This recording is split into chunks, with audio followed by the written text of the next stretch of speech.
Good morning, America. Good evening, New Zealand. Great to see you guys again, Jeff and Kate. I think it's about 6 weeks or so since we last spoke. Wow. We've been, I think we've all been busy with our own deepening into what's also going on here in truth and science in different ways, and I'm hoping in this conversation we're going to feel some of those fruits coming out. I know this particular chapter has been it's very difficult to describe. I don't know to what extent I'm going to be able to convey everything that's going on in this chapter for me, but it really is something remarkable. And if I think about in the context of our whole project, which is making the philosophy of freedom itself more accessible, this chapter is absolutely key to doing so. If you don't get this bit, then philosophy of freedom, it's like significant chunks, they're just lost on you. And that doesn't mean I'm going to, or we are going to give any definitive version here, but there is something of essential importance in this particular chapter of truth and science. So I'm really looking forward to getting in and digging around in the details. Yeah. Mm-hmm. After about the fourth or fifth time through, it started to really break open to me. I just thought it was pretty simple, straightforward, laying out the beginnings of what it is to know, but it's way more than that. It's very intricately woven, and one part, it's just like philosophy of freedom as a whole. One part could not come before the next part. It has to unfold the way it unfolds. It's yes. That young man, that was an amazing thing that he did here with this work, but with this chapter particularly. I get it. And it's fleeting too, so it's super what do you say, it's intricate and nuanced, but also delicate, like a spider web. It's so strong but so fragile in my mind. There are certain words in it that have stuck with me since the first time I read it. Certain phrases that it was joyful to read them again. Things like, we'll get into it, but the idea about that hallucinations and imaginations are part of the given, a part of the world picture. I remember when I first read that, it was a great moment of destroying a false dividing line that I had assumed. Yeah. As he says, it's not an arbitrary dividing line. It's one that has to be drawn. It has to be drawn artificially, even. Yeah. Wow. And it's something we can always do. Conceptually, do. This is at any stage of development. Theoretically, of course, my child can't do it, but I can do it for my child and see what's appropriate. That's where it really broke open for me. So in any case, I think, Angus, you want to get us started, don't you? Yeah, sure. Okay, so usual format. We've just taken just selected parts of the chapter in chronological order, and see where it takes us.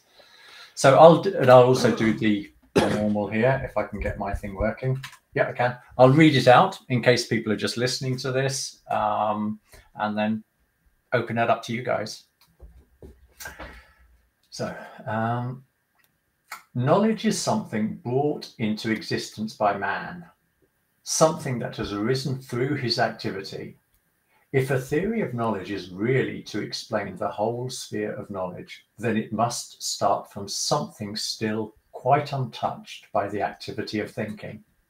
And what is more, from something which lends to this activity its first impulse. This starting point must lie outside the act of cognition. It must not itself be knowledge, but it must be sought immediately prior to cognition, so that the very next step man takes beyond it is the activity of cognition.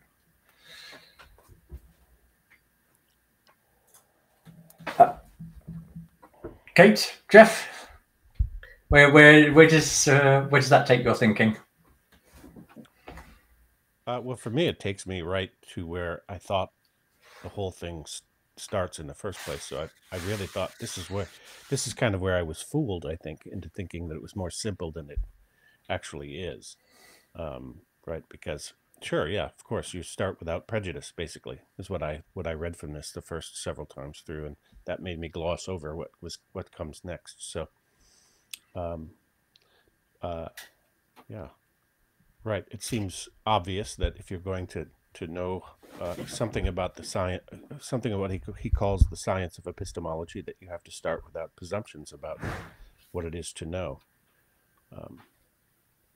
before thinking enters the stage. Right. Yeah. But it gets more complicated quickly. Absolutely. I think one of the things that really struck me, and you guys know that I read both the German and the English, and sometimes it really accentuates certain parts that you skip over in English, and vice versa. It's not like German is necessarily the best. It's this ability to contrast. And it was actually when I read it in the German, particularly, knowledge is something brought into existence by man, and it's when you when you actually really begin to select things, shit, that's such a statement of the obvious, yet it describes an aspect of our fundamental nature. It's like anything that we say about the world, it's a product of this activity of thinking. Anything we claim to know is we've touched on this before in other videos, where it's like science rests. It's like castles in the air. It doesn't know the substrata on which everything is built, and here we're getting it laid out once again. There is no knowledge without this activity of thinking, yet we know so little about it. And then obviously it's like linking that into this key idea that a true critical epistemology has to investigate what this activity is prior to its actual use. It's a little bit like if you want to know what water is, you remove water from it's like the area that you're investigating to see what effects it has. And or any scientific experiment, if you want to isolate the variable, you add it in. It's like in different conditions and see what happens. And this is sort of one way of viewing, I think, what he's trying to create here. The words activity and impulse are such words that we use again and again in these conversations, and that Steiner uses, or in the English translation. And there's something about those words particularly that I have been thinking about when reading this chapter or this part, because they really put you in the feeling that you are doing something. And a lot of the time we study knowledge as if it's happening to us, although that doesn't actually make sense. It's not our experience. But words like activity and impulse, you kind of gloss over them, but because he uses those words again and again, he's drawing attention to agency and being a being and bringing things into existence, and that nothing is finished, that it's always being made, which I think is a really important shift to make, to understand Steiner and to understand holistic thinking at all. You have to think about things that nothing is finished, that we always it's always being made, I think. That's a wonderful point, Kate. It's one of my, and again, we were going a little bit over ground that we've covered in different conversations here, but often when I hear people using the word archetypes and this type of thing, it's got this distant aspect to it. I'm not negating the usefulness of it's like the idea of archetypes. Clearly, they have it's like a lot of they describe as like an interesting perspective on reality, without any doubt there. But it fundamentally changes, like you're saying, Kate, when these archetypes become living beings, and we are also living beings with agency. Yeah. That reminds me, what you saying that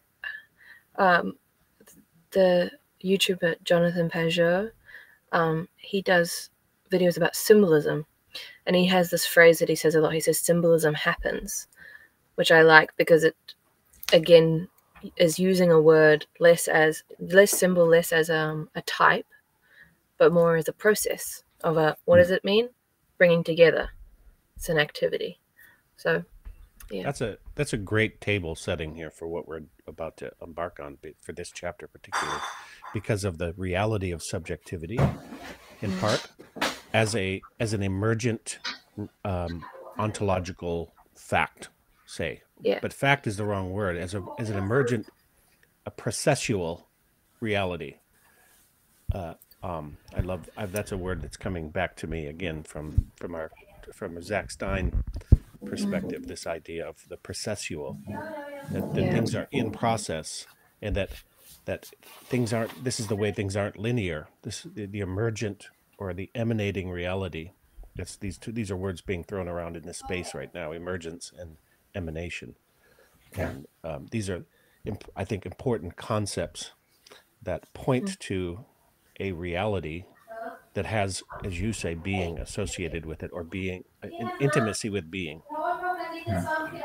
But let's also say, it's good what you've just said there, Jeff, is interesting, because all of the statements that we're making now are only again possible because of this activity of thinking. To the extent that the world is a subject-object, to the extent there's being and non-being, that is all again a product of this activity that lives in us. And when you continually remind yourself of this essential truth, this inevitable truth, then the importance of this realization really begins to dawn on you, doesn't it? It's like it's like you're really getting to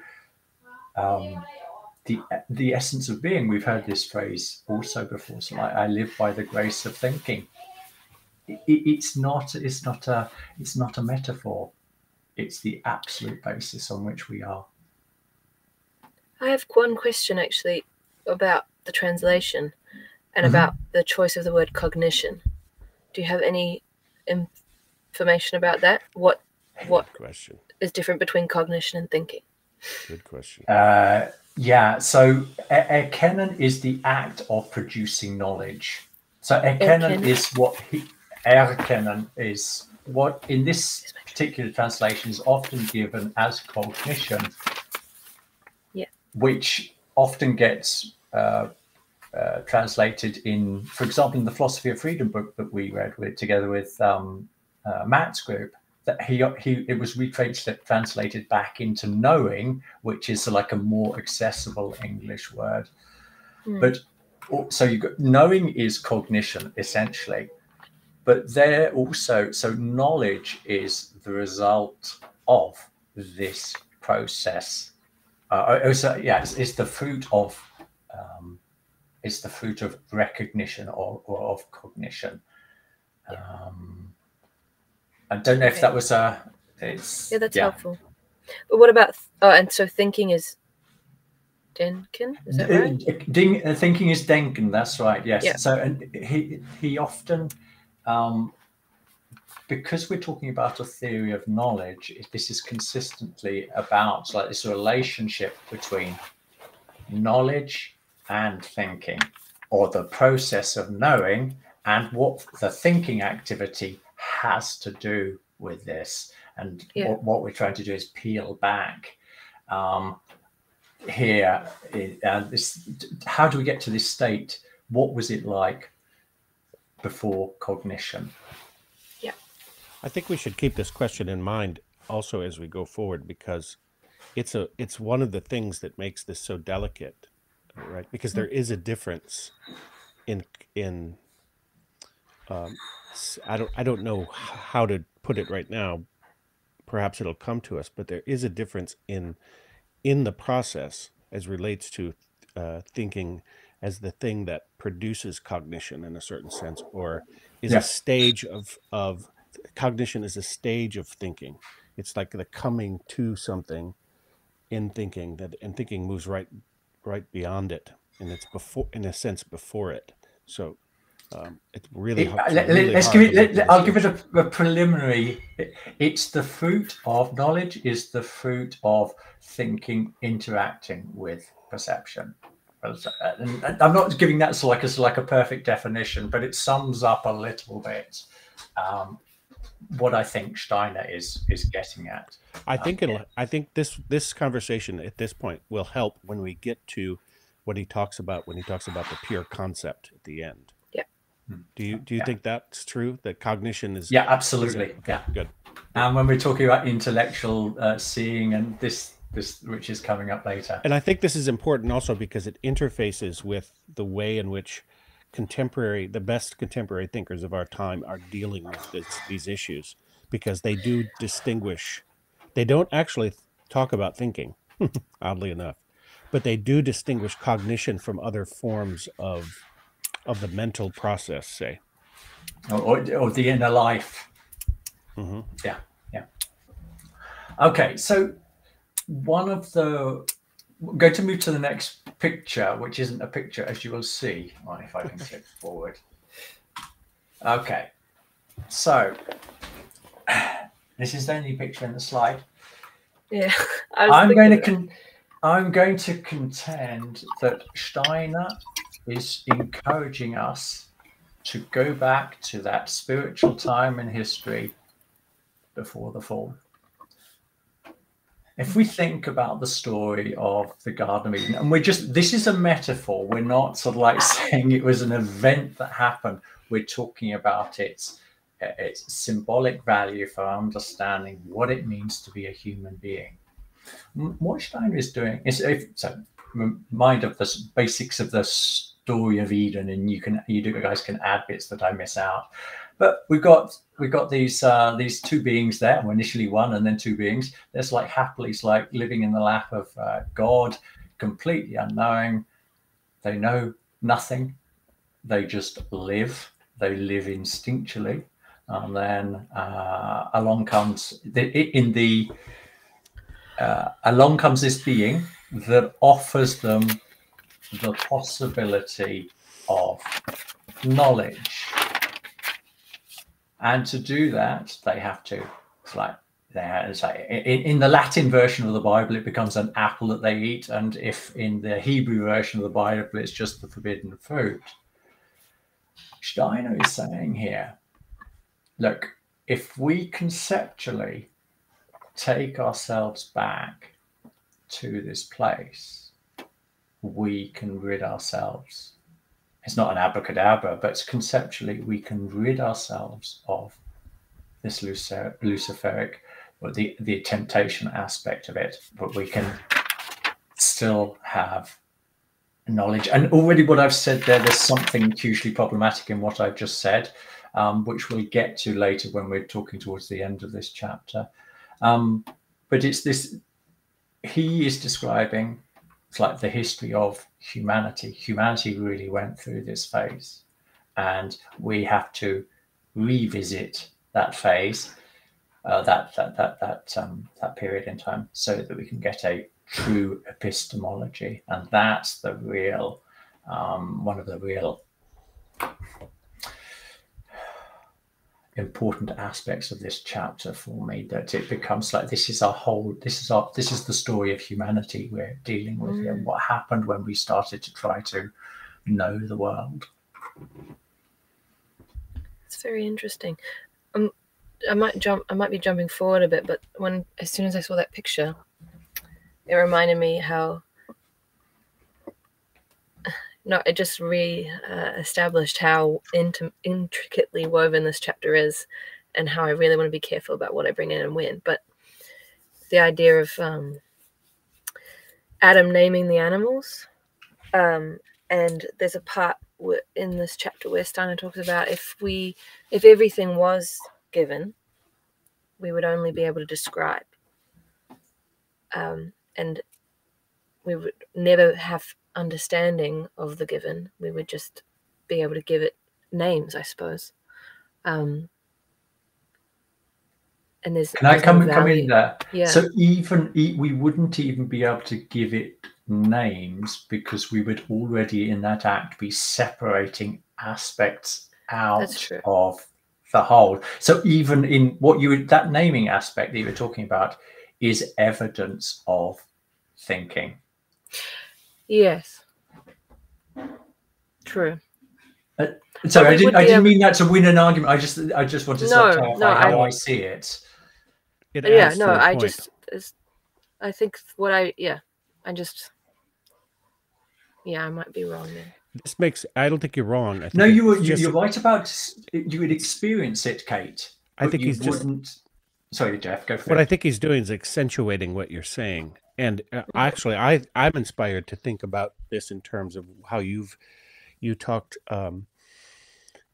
Geez, I don't know. It might have been when we just talked as an aside a couple of weeks ago, or it might have been our last video. But when you talked about the use of language in relationship to synthesis, it also speaks to the absolute responsibility and power that language has as a vehicle for thinking.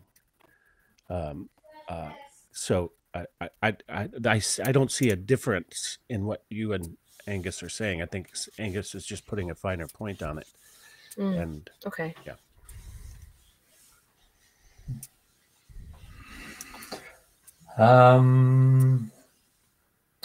So yes, when we were still in Eden, we were incapable of pulling out separate aspects of it. We just we lived in that whole, and this is where he's saying we have to go back to give birth to a true epistemology. We've got to get rid of all conceptual thinking so that we can understand what the activity of thinking actually is in its essence.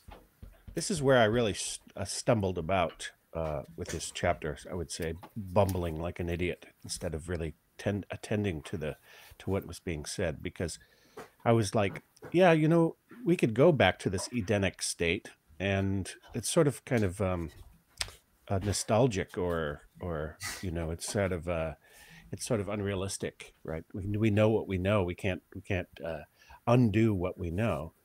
And he's not saying that, because he really deals with where you draw the line at which point in development. So for the listener, I would want to say, we're not talking about coming to some naive Edenic state. We're talking about where we are in the evolution of consciousness, bringing it back to the processual basis of reality, so that we can let reality unfold before us and discover reality. So this is a very important point, I think, that comes out in Philosophy of Freedom and in Riddles of Philosophy, particularly because we watch Steiner himself discovering new levels of reality in the artistic process of presenting concepts, with a discipline and purity of method that is as fine an art as you can imagine with concepts. And we'll get to the concept to come, but this is like, I hear people say science is the mapping and measuring of reality, but that's to suggest that reality itself is somehow static and predetermined as a sort of backdrop out of which but no, we're part of a process of creating new reality, because that's the emergent that's possible with thinking at the subjective level. I'd like to add another biblical reference in here. What's it? Help me if you can render it better. But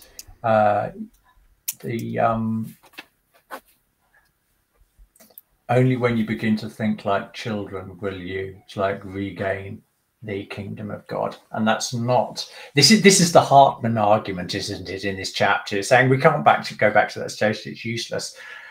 And that's what Steiner is pointing out here, is the value of getting rid of certain conceptual biases in our thinking for rediscovering the world, because every conceptual framework, materialistic for example, that we take on, brings with it certain restrictions to other areas of knowledge.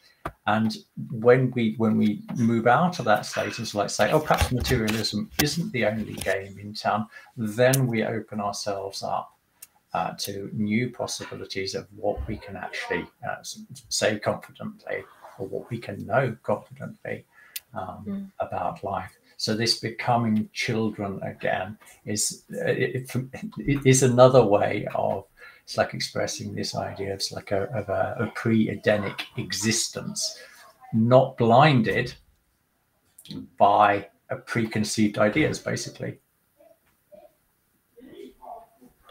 It's a moment thing. It's not a state that will continue to exist, but it's a moment that we have access to if we are wise to it. And you've talked about this in the first video on this series. When you speak Swedish to someone who doesn't understand Swedish, that's part of the experience. Yeah. It's part of the experience of I'm just receiving, and I'm not using cognition yet. You do it quite quickly, but there is that point when you wake up from a dream and then you order the events and you immediately experience, oh, that dream has a story. But right as you woke up, you had only just experienced a lot of given images and feelings and sensations. And then you woke up and you immediately clicked it into a cognitive framework so that you could make sense of it. But it exists. Those moments exist. It's not a state, but we can definitely find those moments. That's right. And we have to deepen ourselves into the mystery of those moments. What is that activity? Getting to know that activity better, that is creating this sense. Yeah. Yes. Yeah, I think also of Genesis, if we're making biblical references, because I've really, when we're thinking about the theory of knowledge, is that your background, Angus? Excuse me. Excellent, thank you. It's not. I'm not complaining about the noise. It's a joyous noise, but it's a lovely noise. Did you whip those people into shape? Did you? Yeah, I did. Oh, did you hear that? No. Oh, okay. Whoops. I'll go and do it again. Don't worry. All right. Good. Let's get this one live this time. We need to be the master of your own domain. We're talking about freedom here, after all. I think I've been wrestling with this in reading Janelle Schickler. It's a very difficult and solemn experience, and very humbling, because it makes me realize what a hack I am. But you realize that we're talking about a whole different paradigm as it relates to cause and effect. That when we're talking about cause, when we're talking like we're talking now, we're talking about a genesis, an origin that is constant and always there. Like some people, like you hear people talk about in complex dynamical systems, about a ever complexifying world out of which we arose as epiphenomena, right? And that even the best of them can't get around this epiphenomenal, even though they say they pay lip service to it, to wanting to, they never actually can do it, because the complexity is already there. Things aren't complexifying. We are individuating into the complexity, which is a whole reality that is constantly in genesis, constantly generating reality. Mm-hmm. And regenerating reality. And so it's not just going back to a childhood state, it's going back to a origin state, because that is the That's the reality out of which the emergent comes. So this idea of difference between chaos in modern speak has this negative sense, doesn't it? It's like it's chaos. It's completely unordered. But if you actually go back to the Greek conception, it's that pure state out of which being, out of which everything comes into being. So it's like in other aspects of Steiner, we'll hear him talking about how the female egg is chaos. It's that virginal state into which it's like a new order is brought, which is how life comes into being. That's what I hear when I hear you speaking, Jeff. Yeah, well, he uses that phrase too, bringing order to chaos in this chapter. Yeah. Mm. Okay. Let's move on to the next slide. Okay, I'll read it again. This directly given picture is what flits past us, disconnected but still undifferentiated. Differentiation of the given, indistinct world picture into distinct entities is already an act of thought activity. In it, nothing appears distinguished from, related to, or determined by anything else. At this stage, so to speak, no object or event is yet more important or significant than any other. In my mind, this is bringing up this conversation that we just had when you were talking, Kate. Is this given, we cannot say anything about it until sorry, I've flashed it away too quickly. I'll just leave it up for a while. This idea is really coming to, or trying to experience in ourselves what it's like to not be able to distinguish anything. It's one of the ways that I think is interesting to think about is, do you remember these 3D these pictures? They were big back in the early 2000s, might have been even late 90s, and they might still be around, but they were complete jumble. They seemed like a jumble of lines and colors, but when you stared at them long enough, or stared through them, this 3D image would suddenly appear. Magic Eye books. That's right. Yeah, exactly. Yeah. And in that sense, that for me is somewhat similar. You don't see any order, and you stare and you stare and you stare. But then all of a sudden, bam! Yeah. Out. You can't say out of nowhere because it's there on the page, but you don't know what you did to achieve it. But all of a sudden, it's there it is, a 3D image of a dolphin, if that's what it was that you were looking at. And this part of the text is one way of trying to understand what it's getting at, is what your first experience of looking at one of those magic eye pictures. There is nothing here. And if I try to look at specific details, I actually never see. It's like the 3D picture.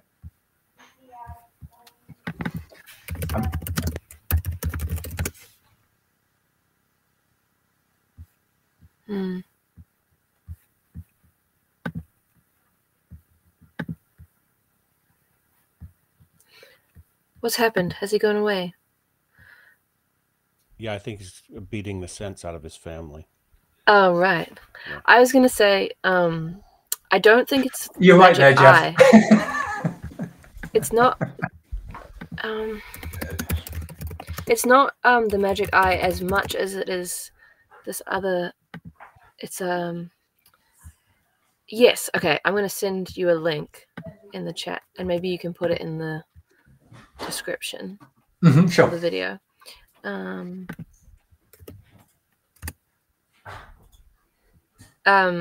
So this image Henry Bortoft used as an example. where it is just a picture of undifferentiated blobs on the page, and then he says it's a giraffe, and you see the giraffe, and you notice, and he says, and that's a really important moment where we have to notice that jump between nothing, chaos to order. So it's because I think with the magic eye, I think it's sort of sense deception. That's true, like because you're looking at the image for so long that it starts to mess with your eyes a little bit. Whereas this is, the image is already there, but you didn't see it until you started using cognition. And the other one is like the bird or the rabbit illusion.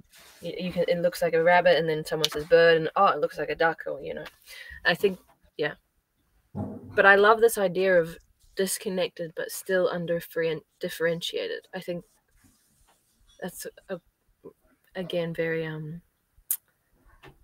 delicate, very particular. Very important. Do you know Jeff? Do you know the picture that Kate's referring to there? Yeah. I would like to give a bit of context around there, because I think you've brought up an important point there, Kate. So just for the viewers, I'll leave a link. But Bortoft in his book, what he says, as Kate says, there's this jumble of slight blotches on a page, and he says, "What's this? What's this?" And you look at it and you stare at it and you just can't make out what it is, and then it's like it tells you it's a giraffe, and then you can't unsee this giraffe.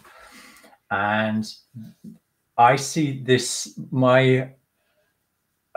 another way of describing exactly what Kate was describing is, this is a wonderful example of how we see with thinking. If we haven't got the concept to mind, it's just like a series of unconnected black blotches on a page. But then somebody gives us a concept, and then it's there. It was always there, but we never actually saw it. It's a really good picture that I think we can draw on several times throughout this discussion today. I think it's important that we're super careful at this point too, because this can sound like, oh, well, if I give you the concept, then you see it, which proves that subjectivity is a epiphenomena, and that you're, that everything we do is just prejudiced. And so we just need to have some sort of democratic process for knowledge, and it's something that we can all sort of agree on, that we accept as utility or pragmatic, or as if it were real. And it pushes away reality as its as the underlying state that has patterns that can be seen, but I don't want to get ahead of us, but they need the line drawn in order to see what we think, right? And just like we have to talk, I have to talk to know what I think. Yeah, thank you, Jeff. I think I just wanted to use it as an example of those moments that we can access this type of experience in a small way. But I see that there is a danger. It's a great example, right? Yeah. And so I think that this is a nice step in the next, toward the next, pulling out what he means by given. Like that blew me away. Like I thought the given was the so-called objective world. It's how very Kantian of me, huh? Oh no. But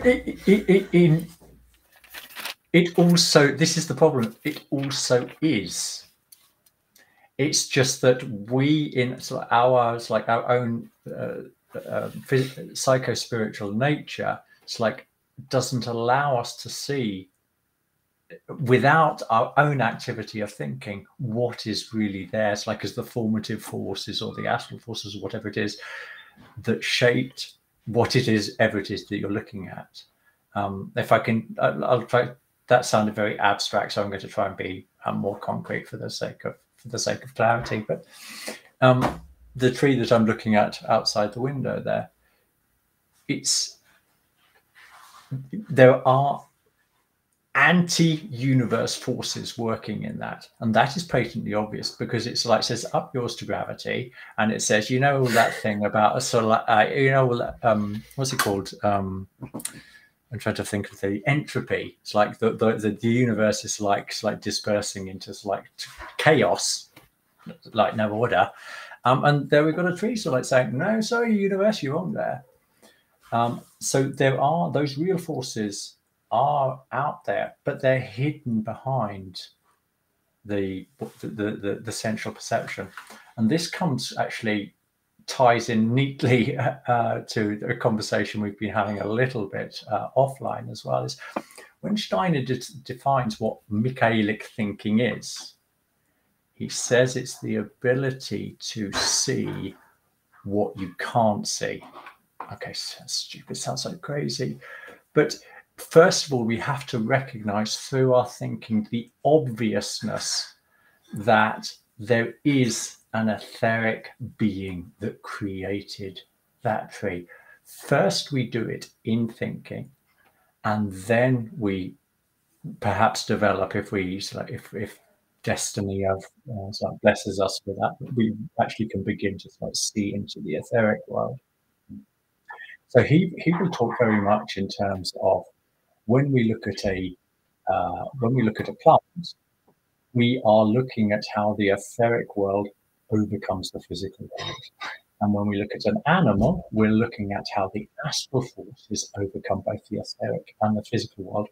But we only initially do it through the atoms that it's like the plant has put on. It's like the etheric plant being clothes itself in atoms, but we only ever see the atoms. And the animal does exactly the same thing. Its astral forces the astral forces have overcome the etheric forces, the purely etheric forces, and then it's taken the physical matter atoms and dressed itself in that. And you could continue that up the line to us as well. That we are manifestations of invisible beings. It can't be any other way. So immaterial, I suppose, is a good word for that. Because I was talking to my fellow churchgoers today, and someone was saying, we just don't know what it's going to be like in heaven. We don't know will we have bodies? And then it clicked. It made me go, oh my gosh, I know what the difference between a physical and a material body is now. I've always not quite understood that, because physical body is the most ancient and and it's governed by physical laws, and I didn't really understand the distinction between physical and material. But that clicked when we said, well, yes, we'll have a body in heaven, as this image, because we will still be we'll be encased in an individual, but it's not matter, it's not atoms. Atomic. Yeah. And I suppose it just brings it back to how important it is to have this, what do you call it, an ontology of bodies, of what a body is. It's so important. Yes, it really is. And that it's not theoretical. It's not, we're talking about reality, and what we mean by a body. A soul body is a soul body. We'll get to this because he, in a sense, he's talking about this in relationship to knowledge. It differentiates between knowledge and what we think we know somehow, right? Like we have to get rid of what we think we know, but part of the given is knowledge. Like it's a living knowledge. And I think when we get to that, we can talk about child development and where to draw the line developmentally, in the sense that he's talking about drawing the line when he's talking about drawing the line. Just as like a little note for the listeners, the technical term another technical term that Steiner uses that Cope's referring to is the phantom. It's this idea of this invisible body that is, it's like the architect of our body. Oh yeah, and it's the one that the Azurers are after, for anybody who's into that field as well. I would like right, to read my notes for the directly given for the listener, because I just thought it was great, and I thought it would make like a really good poem or something. So the directly given all appears with the same claim for attention, and there is neither substance, quality, cause, or effect. Distinctions between body, soul, and spirit do not exist. Neither reality nor appearance, neither subjective nor objective, neither chance nor necessity, neither thing in itself nor representation. I think that's, yeah. Bang on. That's great, because it also underlies all of contemporary society's thinking about what thinking is just by default, right? So it's like, nope, it's not that, it's not that, it's not that, it's not that. So good, we got a starting point. Yeah. Cool. Anything else on that particular slide, or should we move on? Move on. I'm good. Move on. Okay. So we take on board this idea of the given. So what also can we say about it? We can say the question of truth or error, correctness or incorrectness, does not enter into this statement, which is concerned with the moment preceding the point where a theory of knowledge begins. It serves merely to guide us deliberately to this starting point. No one proceeding to consider epistemological questions could possibly be said to be standing at the starting point of cognition, for he already possesses a certain amount of knowledge. To remove from this all that has been contributed by cognition, and to establish a pre-cognitive starting point, can only be done conceptually.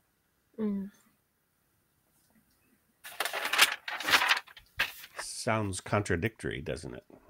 Yes. Hang on. It's not to me, but I'm glad you said it does, Jeff. Explain how you think it sounds contradictory. Well, is this after he talks about drawing the line artificially? Yeah. Okay. Just after. Yeah, I want to pick that up, because that's a really important step before the non-error point that he makes. I see this chapter in 3 phases, or 3 points. It's the establishing of the starting point, which is a somewhat mysterious starting point, because it involves the subjective as well as the so-called objective, as the given, as the directly given. And then there's the move that he makes, which says that you can't make an error until you bring cognition in, which brings up a whole nother realm of consideration, say. And then the third is, well, we'll get to the third. I forget exactly what the third is, but so why this sounds contradictory at this point for me, it doesn't sound contradictory to me right now, but why it has in the past is that he's saying that I can't get to a pre-cognitive starting point without using cognition to get to this starting point. And he sounds like he's admonishing us to be in this naive state while using concepts to sort of smuggle in this naive state. That's what it sounds like to me when I just hear this. But when I go back and think about the importance of the provisional line, which is not a line at all, it's a living, it's an individual state, I would say. It's placing one's itself intentionally, subjectively in the divide, so that the self is the mediating factor, and that also is a given. Then this leads to the importance of pure concepts. Say that's the third part. It leads to the importance of pure concepts. What do you think about that? so far? I'm going to refer back to what Kate said. That long list of things that we can't say about the given is the perfect introduction in my mind to this slide. If we take all of those points about there's no subjective, objective, there's no real and imaginary, we can't say anything about it. If we cannot say anything about it, that we can't even begin to talk about the idea of rightness and wrongness, because rightness and wrongness, correctness or incorrectness, is always a knowledge proposition. It is a statement about the nature of things. And we've just said, no, in this given, you cannot say anything about it. We can refer to it, but as soon as we bring the activity of thinking to bear on it, we're already starting to make knowledge statements. But in this given state, it is implicit that we can't talk about any rightness or wrongness in there, because we don't have this activity of thinking which produces knowledge to make any statements about it which might be right or might be wrong. Everything simply is. I think it kind of comes back to, I want to read what you are referring to, Jeff. Let me read it first. Hang on. It's just a paragraph of 4.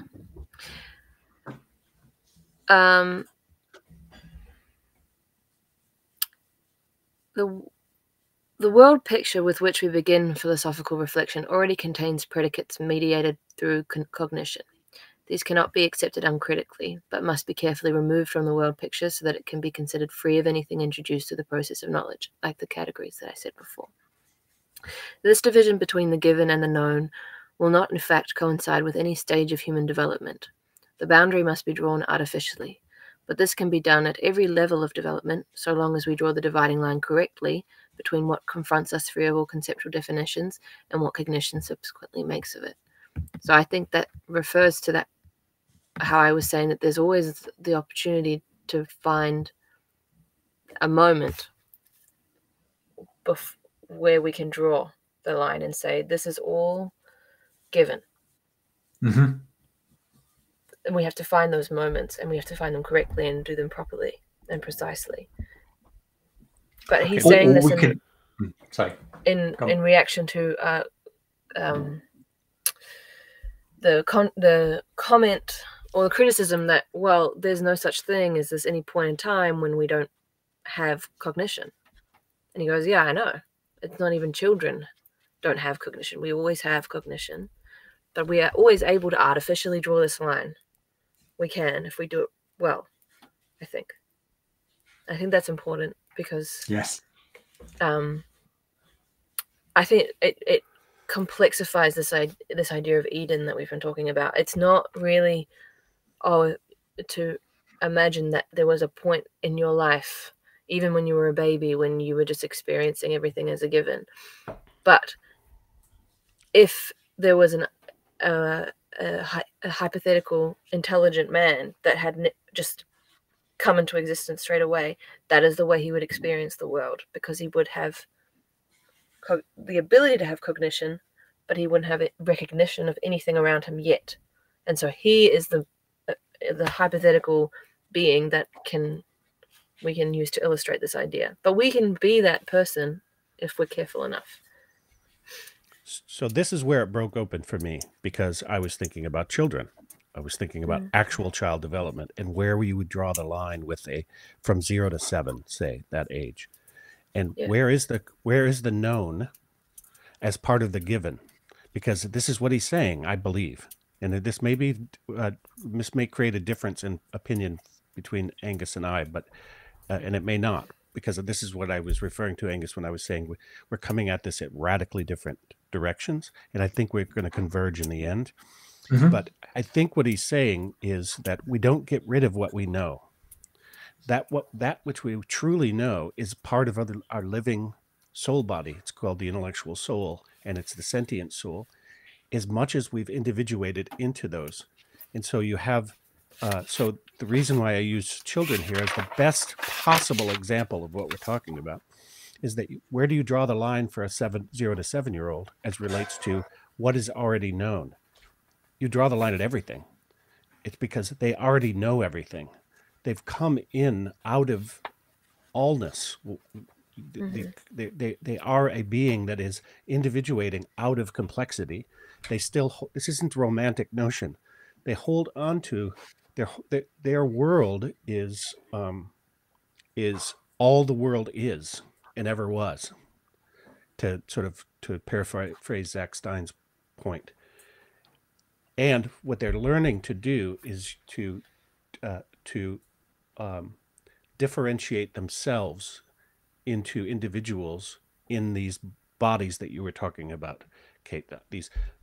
They're traveling out of a complex ontological realm into a differentiating ontological realm, so that they can, so the line will be drawn at a different place. So with kids at around 7 years old, you're drawing the line around the sentient soul and its relationship with the awakening out of this unified experience that is known. That is, it is. Could I just ask a question there, Jeff? When you say known, I would prefer the word experienced. Do you just? I like known in a processual sense, because they're not self-reflective. And when you say experienced, it sounds like something for me, it sounds like something that's come from the past. And it's not the past for them. It's still connected to a time body that is in simultaneity with its heritage, say, something like that. Now, so to evoke Lorenzo in time and bodies, right?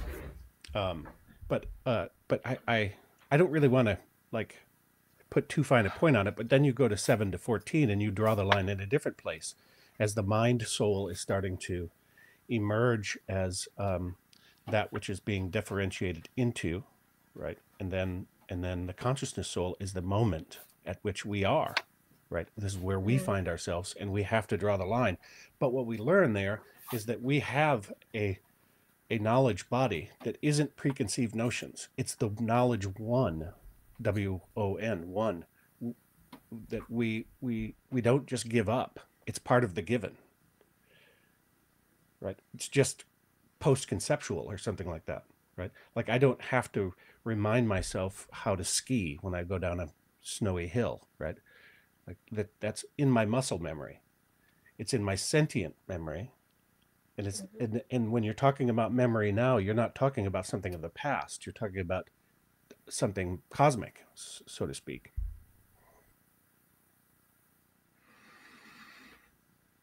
Would you like to add something, Kate? No, I don't have a good thumb hold to get in. Okay. But it's very I'm starting to understand, or I'm starting to feel more what Jeff is really trying to make here. This and it's for I can't. I said I couldn't have a thumb hold. I'm not going to attempt it. Sorry. So what I'd like to do is just like give another position again. Like I think Jeff, you were indicating earlier, we're going to converge in the center, but I want to produce like the other side, and somehow we're going to unify this. Perhaps not even here and now. It might be in the next one or the one after that. But the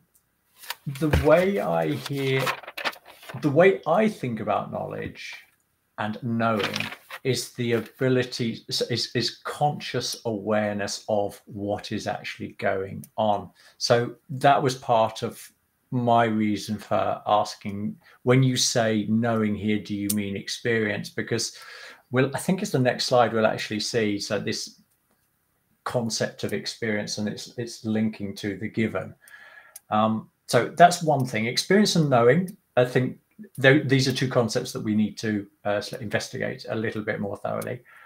And then the other one is slightly more I think we won't be able to even tackle it. I just want to flag it here, that when I think about child development in the terms of Steiner's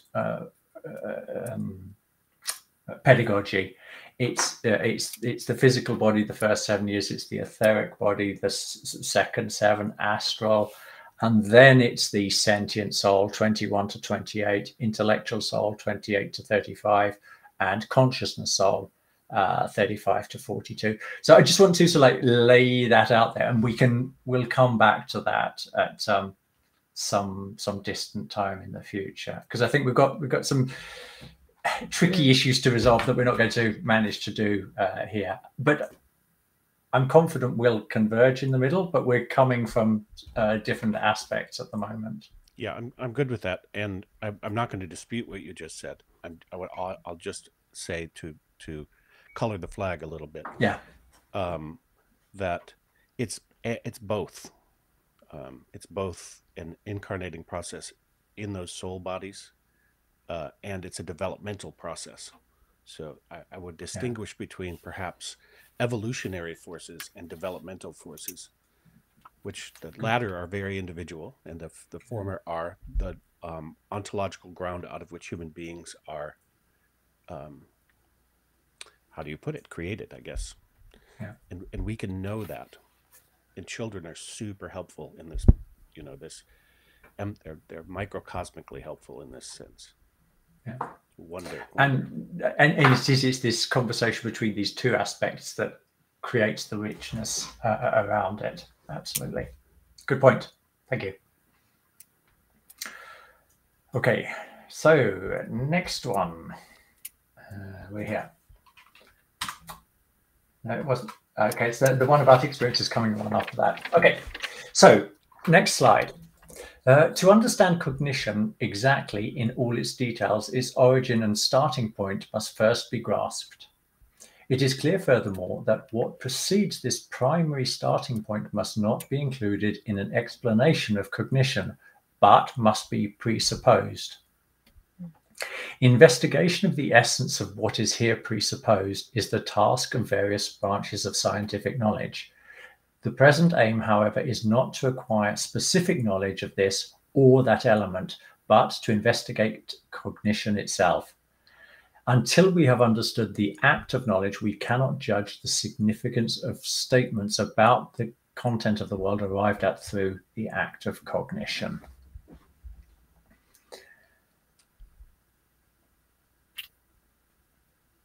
Who would like to comment?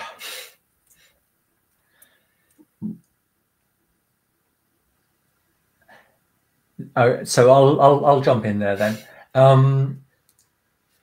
The present aim, however, is not to acquire specific knowledge of this or that element, but to investigate cognition itself. Okay, so if we link back to the philosophy of freedom here, the whole time we're being encouraged to think about thinking, not the product of thinking, which is knowledge or cognition. What we're trying to do is to dig into what thinking as a process itself is. And we are usually so consumed by the product of thinking rather than the activity itself. And this ability to think purely conceptually, which is what thinking about thinking is, because there is no, you can't represent it in the sense world. It is a spiritual activity. And one interesting way of trying to also get a handle on why this is so damn difficult is some statements I read in Steiner did a series of, it was actually a book, it was GA7, Mystics of Modernism. I think the title is slightly longer. Let's see if I can get the title up. But in that particular book, let's have a look. It's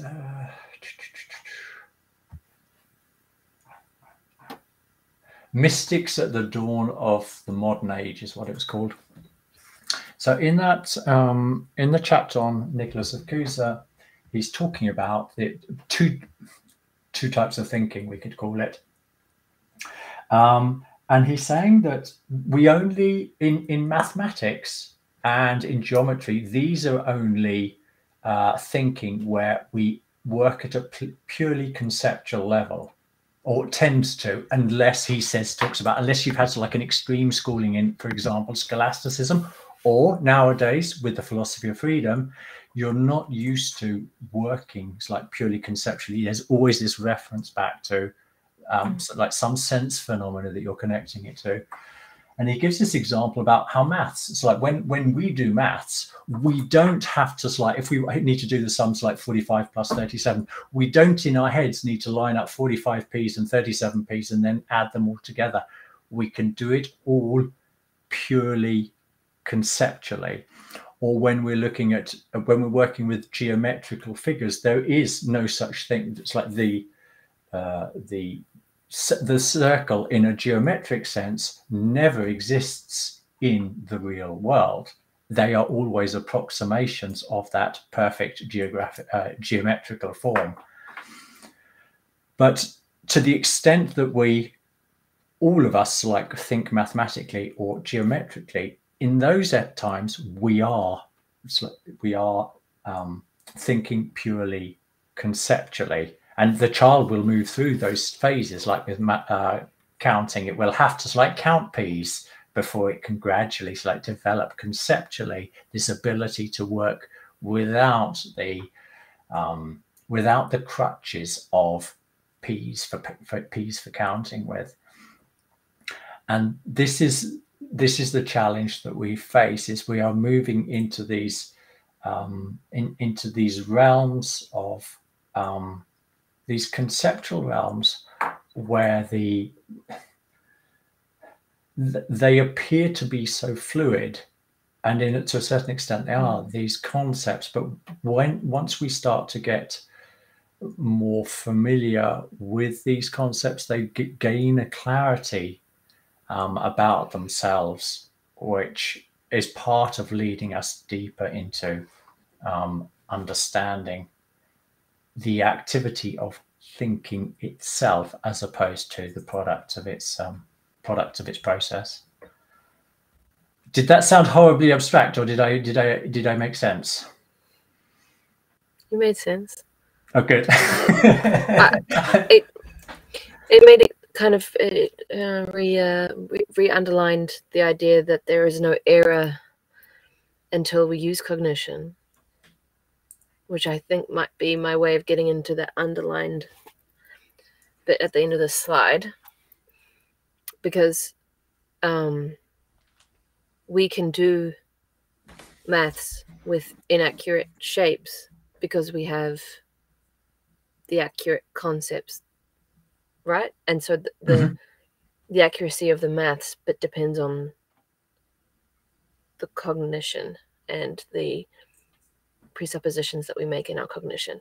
And so there's no, so that, I don't know, that's sort of where I'm coming to, that we need to be aware that that conclusions that we draw from the given are not part of the given. And so we can't say something we've created. Like, yeah, we can't say like that the whole world is number. We can't actually say that, because exactly that's not given. Well, I don't know. We haven't actually got there yet.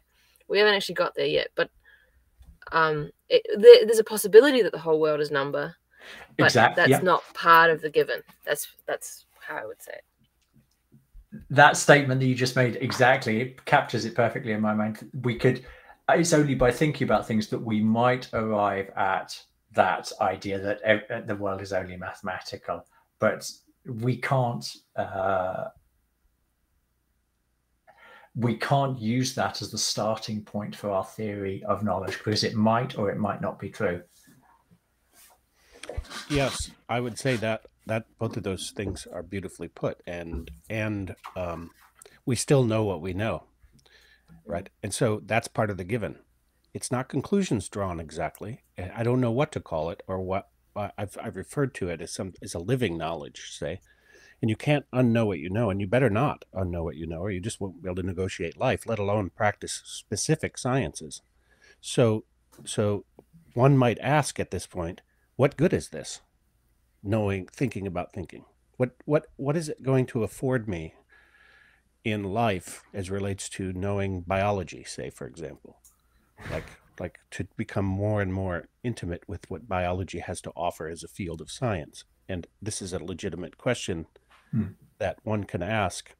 And so what is the relationship? My question would be at this point, maybe it's best to put it as a question. What is the relationship between what you've already come to know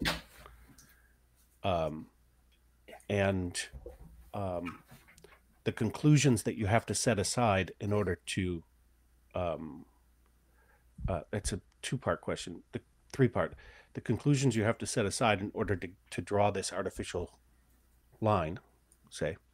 Now I'm going to draw a different artificial line than Kate. I'm 60 years old. Kate's 23 years old. I've learned things in life that I'm not going to just throw out with the bathwater because I don't want to be prejudiced, right? There's a difference between knowledge and prejudice. And this is where the worm turns for me. And this is where this is a very practical, the most practical approach to knowledge itself, because he's not just trying to describe a science of epistemology for the sake of having a science of epistemology. It's a kind of knowing that then you take out into the world. And so I want to ask that question: how is this relevant to negotiating the world and understanding the world, not just understanding my own thinking processes?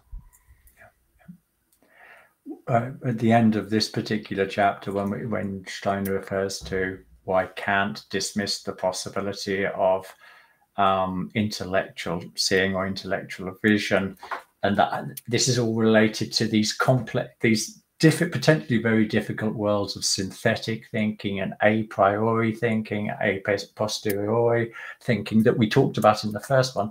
They come back, and it's like at the end of this chapter and in chapter 5, they take on a new significance that I think will also go some way to elucidating the problem or the question that you're asking, and that is a valid question. So okay, so I've got this thinking and I've got that thinking. When is it valid to dismiss all of that thinking, and why might I do it? When might I do it? And is it the right type of thing to do?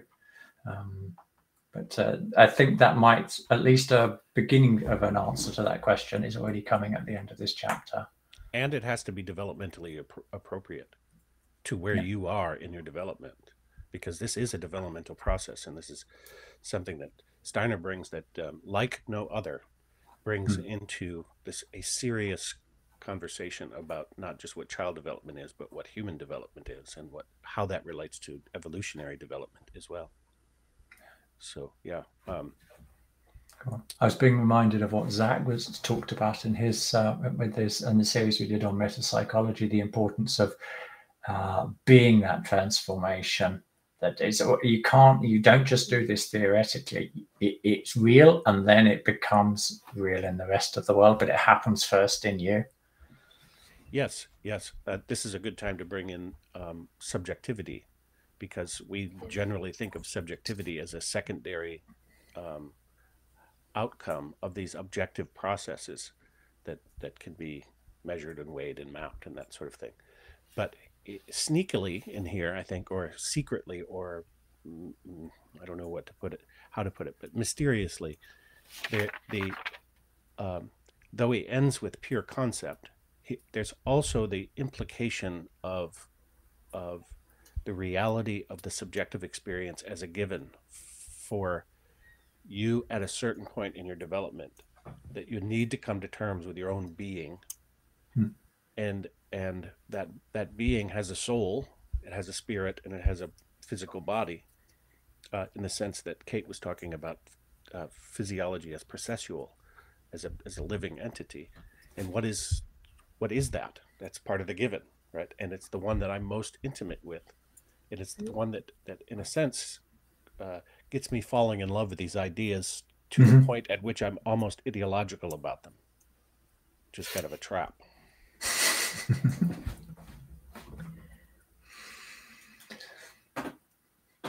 Okay. So next one. This directly given world content includes everything that enters our experience in the widest sense. Sensations, perceptions, opinions, feelings, deeds, pictures of dreams and imaginations, representations, concepts and ideas. Illusions and hallucinations too at this stage are equal to the rest of the world content. For their relation to the other perceptions can be revealed only through observation based on cognition. And just a word before you guys jump in there. I've actually added this thing about Volkelt because in the preface, we might have mentioned this when we covered the preface in the first video, but Steiner really goes out of his way to emphasize the importance of the work of this guy Volkelt, who also appears in the Philosophy of Freedom. And it was specifically his investigation into Erfahrung is the German word for experience. So his investigation, this guy's investigation of experience, was what Steiner says himself led him to the clarity concerning the nature of the given that we're talking about in this chapter. So it's very interesting because Volkelt gets short shrift as being like a Kant lover in Philosophy of Freedom. But reading this book, you realize that Steiner is saying, no, this guy he's come with exceptional clarity to this question of what is pure experience. Because, and this is what the whole of this chapter is about, isn't it? It's like moving from beyond pure experience. It's like a precognitive world to a world where we have knowledge.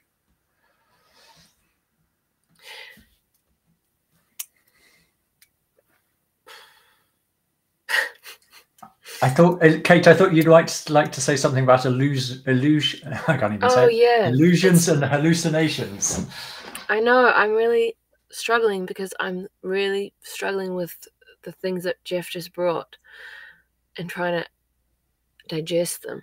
And I can't let them go to come to the next point, which is funny, isn't it? Because now this is just so not interesting to me anymore. I'm struggling on this bit of meat. I'm so sorry. That's okay. The reason I wanted that this was special to me, that this was a light bulb moment for me, is that I keep talking about the dream because I think it's such a good image, such a good way to describe this process of turning the given into where cognition starts in the given. Because when you assume subjectivity and objectivity, it's like the dream or the hallucination or the illusion is happening to me, but it's not real because it's not happening to anybody else, which is the conclusion we seem to make from the subjective objective distinction that we are used to. But this comes back to error. There's nothing wrong with there's nothing untrue about anything that you are experiencing. There just might be something untrue in the way that you are, or there's an error in the way that you interpret it. Exactly. Yeah. And I was wondering, maybe I can bring this to Jeff, because what is the difference between the knowing that I bring and the knowledge or the presuppositions or the prejudices I have to let go? Is that your question? Or what is the relationship between them? Is it possibly like my experience with the giraffe illusion, where I was confronted with undifferentiated shapes, and then I was given the concept giraffe, and then I saw the giraffe. Now my knowing has changed, because now I can appreciate that there are things in the world that I haven't got the concept for yet. So that is a knowledge that I can take with me, and to my, that's a developed thing that I can bring along with me in my knowledge body. The concept giraffe is not useful. I can't, if I'm given another jumble of shapes, I can go, oh, I remember the trick. I can just say giraffe and it will come. No, that's not going to work. But I can say, hang on, I'm missing a concept here and that's, I guess it's a trust that maybe I would use the word trust, where you would use knowledge and knowing, and you would use experience. I think a baby has trust because it hasn't got these differentiated concepts yet. It is an entrusting relationship with what everything that is going on. Yeah, that's what I would say. You managed to chew on that, right? So that's a good metaphor too, because I think what we're talking about is similar, as you said. There are different concepts for it, but that is that the experience is like food. So knowledge as experience is like food. So you eat it and then it becomes you. So so knowing, in the sense I mean it, is that which has become part of you. And so there's a reason that you can have conviction about something, right? It's not that you're bringing all the prejudices, all the conclusions you've ever drawn about it, but there's a knowing residue left over that you bring to new experiences, that older experiences are still living within you. And this is the soul. This is what I argue for in my daily life, is that the soul is a real phenomenological, existential, ontological reality in the world, and for human beings it takes on a particular iteration that we have, that is something that we are creating reality within. And so that creating reality is a knowing body. In part, I know into my bones some things, right? And then I know into my sentient body, and my sentient body knows inside my intellectual body, right? It's an ensoulment process that is not part of this chapter. So No. But I also want to bring that that's a given, right? So go ahead. Sorry, Angus. No, I think I'm beginning to understand your perspective better as I hear you start fleshing it out to Kate, and this your body, to the extent that you don't consciously know what's going on in there and it hasn't been permeated with like clear concepts, that is a given as well. And that's a reality for all of us. We've all got these aspects of our inner lives, a bit about which we are like more or less conscious of, but they continue to work through us, and they are part of the given. And we can, if we do the necessary work, we can begin to permeate them with consciousness. It's like awareness of what they are, and then if necessary, we change something. So in that sense, I'm beginning to get a better appreciation of what you mean by soul and body in the context of the given, because that's the given that we work with, where we haven't permeated it with thinking. I just want to add one more point, and then I'd like to hear what your thoughts. There's another thing, coming back to the point you were making, Kate, about error. To Steiner in this chapter, he gives the example of the moon. There is no such thing as an optical illusion. It's another way of saying the same thing. It's like in this given world, there isn't correctness and incorrectness. There is no such thing as an optical illusion. The problem is when we start linking the wrong concepts and like drawing conclusions. So like trying to like create knowledge out of that, that we begin to get into the area. But it's not the sensory apparatus. It's not the given that's at fault. It's our interpretations there, the concepts that we connect to what we're seeing. For example, the apparent larger size of a moon on the horizon compared to when it's in the sky, which is the specific one he gives in the book. This is really important because this is how science turns into ideology, right? It's like the Copernican revolution. Well, you know, that there'd be a point at which there's a revolution that upends the Copernican revolution. But we think we already know how things operate, and that we were deceived by our senses. So the sun rises, say something as simple as that.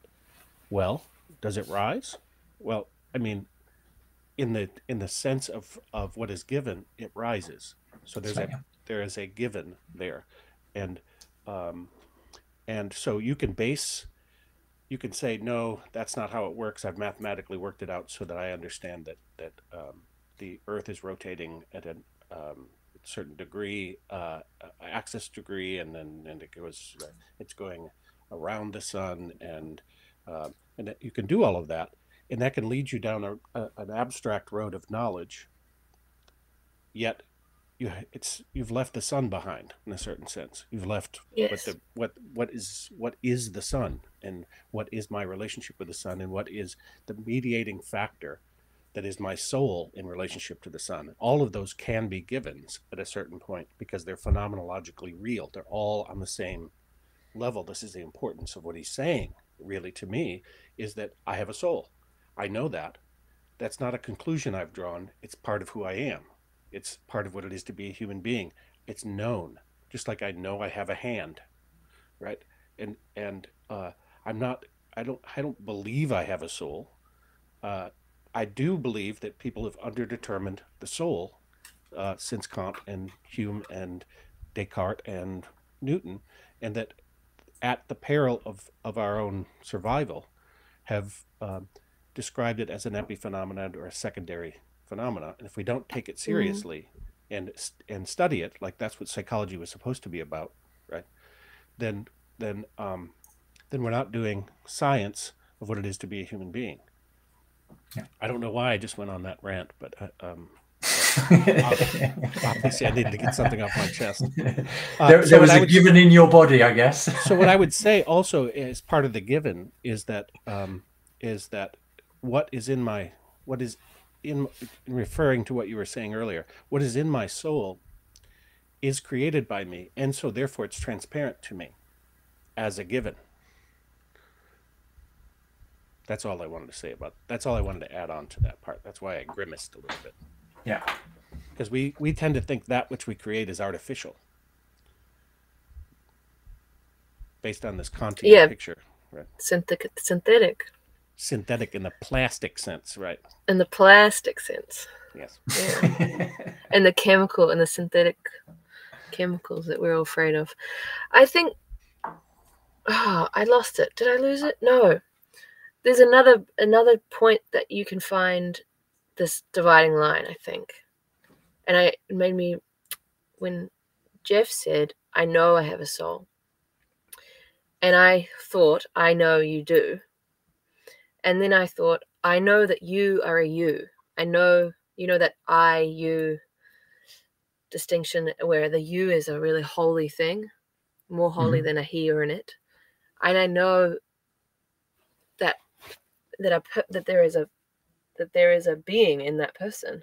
And so a line that you can find in experiencing to experience the given as it is I think in empathy, when you're not sympathizing, you're not intellectualizing or analyzing the person, you experience them as a you, and you feel what is alive in them, as they say in nonviolent communication. Like you feel, I'm feeling what is alive in you right now. I don't hear the words you're using so much. I don't see your face so much. I don't make assumptions about why you're doing this. I just see what's alive in you. I think that's also a moment, and it's only possible between two beings. I mean, you can't, I guess you can be empathetic. You can be empathetic with all beings, I suppose. But the empathy between two equal beings, two human beings, is very interesting and dynamic, and I think illustrates this process in a way that I can't really explain, but I just had the feeling of that when you were talking. Yeah, in psychology, they talk about the intersubjective or interjective. So there's subjective and the objective, and there's that which happens in between, which is what Steiner's getting at, I think, in this in his all of his epistemology. It's a discovering where the Christ consciousness is a lived experience in that soul experience of that which is mediating between the apparent givens of the apparent subjective and the apparent objective. The being that dwells between them is the I that you're describing, and we can.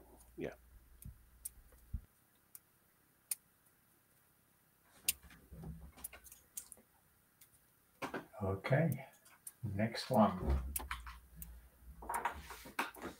How is it possible for us to go beyond our consciousness and recognize actual existence? Where can the leap be made from our subjective experiences to what lies beyond them?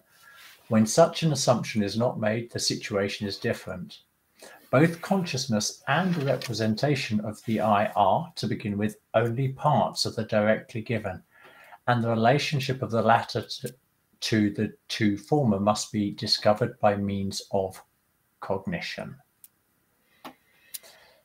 So we've got a couple of really interesting things going on here. So we've got this given, which we can conceptually buy into and realize, yeah, you can't say anything about the given, but hold on, we've got this crazy thing called knowledge that does somehow pop out of the given. And he's saying, where are we going to find that? And he points out that people, and I think this is especially true of Eastern thinking. There's this emphasis on consciousness as being the ground zero of all reality. And Steiner is saying, no, guys, it ain't, because already by recognizing consciousness, what you've done is you've already pulled out a part. It's separated from the given. You've separated an aspect of that totality. And really, for a true epistemology, because this is really where this is the essence of this book, the true epistemology has to recognize the fundamental grounding essential nature of cognition, even in the creation of the concept of consciousness and the I. So we can't even assume those as given within. So we can't go into this given with these two concepts and say this explains everything. We have to even dismiss that. We've got to find. He's asking this question: where can this leap be made? It can't be made with the assumption that there's consciousness and I. That might be true. That might not be true. But we can't go into an uncritical epistemology saying, yeah, everything is based on consciousness. Ah, thank you. That's really good. The only reason I'm saying that is because I get annoyed by the word consciousness and the way that it's thrown around a lot. And now you've given me, I feel vindicated. The way you, yeah. Jeff, do you want to add anything, or should we move on? Oh, that's good. It's very clear to me. It was very good. Yeah. Cool. Okay. This is actually a roll-on from the same statement. Cognition is not to be defined in terms of consciousness, but vice versa. Both consciousness and the relationship between subject and object in terms of cognition. So we've got to know what thinking is before we can see what the relationship is between consciousness and the I, subject and the object, etc., etc., etc. I'll look forward to having Greg Enriquez join us, because I've been watching he's developed these short, very, very concise. You know how good he is at synthesizing things. Yeah, really great, and a super clear description of where he's going way wrong, right? So in my opinion, like, is this there's in no place does he start with thinking. He's mapping out this human psyche, so to speak, in ways that in never he uses the term epistemology, but in no place is thinking itself taken up as the examination out of which then you would examine all of these other factors that thinking draws conclusions about. And the thing is, it's very effective. We'd have to acknowledge that. Like you can come up with very effective technologies, mind technologies, ideas that work in the world in some way because there's some element of truth in them, because they've been created by human beings who are in touch with part of reality. And so interesting that most people who are talking about human development or transformation or psychology start with consciousness. You got to solve the hard problem, the consciousness problem. Yeah. And this is one of the things that I've tried to I've written a few articles, as you know, about the difference between the similarities and differences between Aurobindo and Steiner. And this is when your grounding is in Eastern Vedantic philosophy and so the various streams that are in there, which is true of Aurobindo, then consciousness is the foundation on which it's all built. And this is one of those ways in which Steiner is fundamentally different. It's the recognition of this activity, this universal of activity of thinking that's working behind this whole thing, which first allows us to identify ourselves as individual beings and that we exist in consciousness.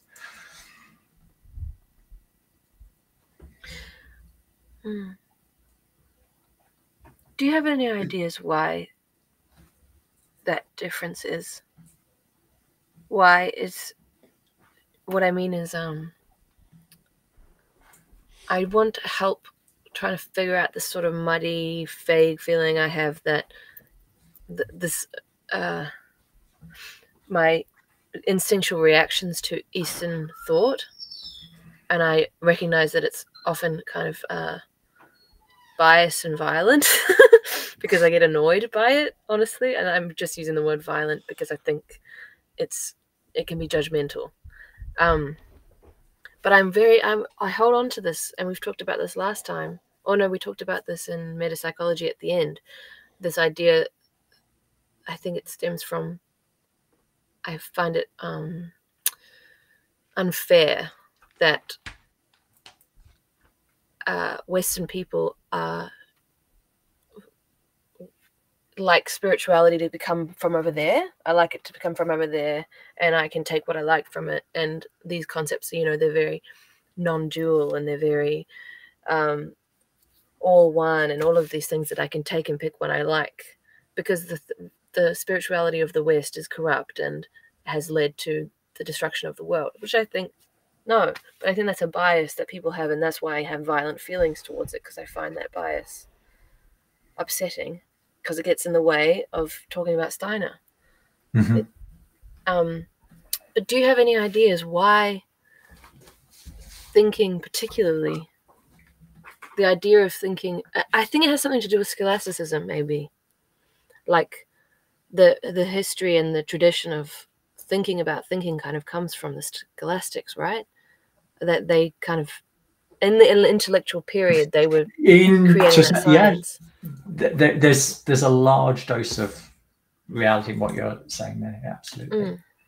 I just want to figure it out so that I can talk to people about it and talk to people on a concept level rather than the feeling of injustice that I feel, because I've been trying to talk to people about this, because my friends, a lot of the people in my age group, they don't understand the distinction I make and the reason that I choose the spiritual path that I do.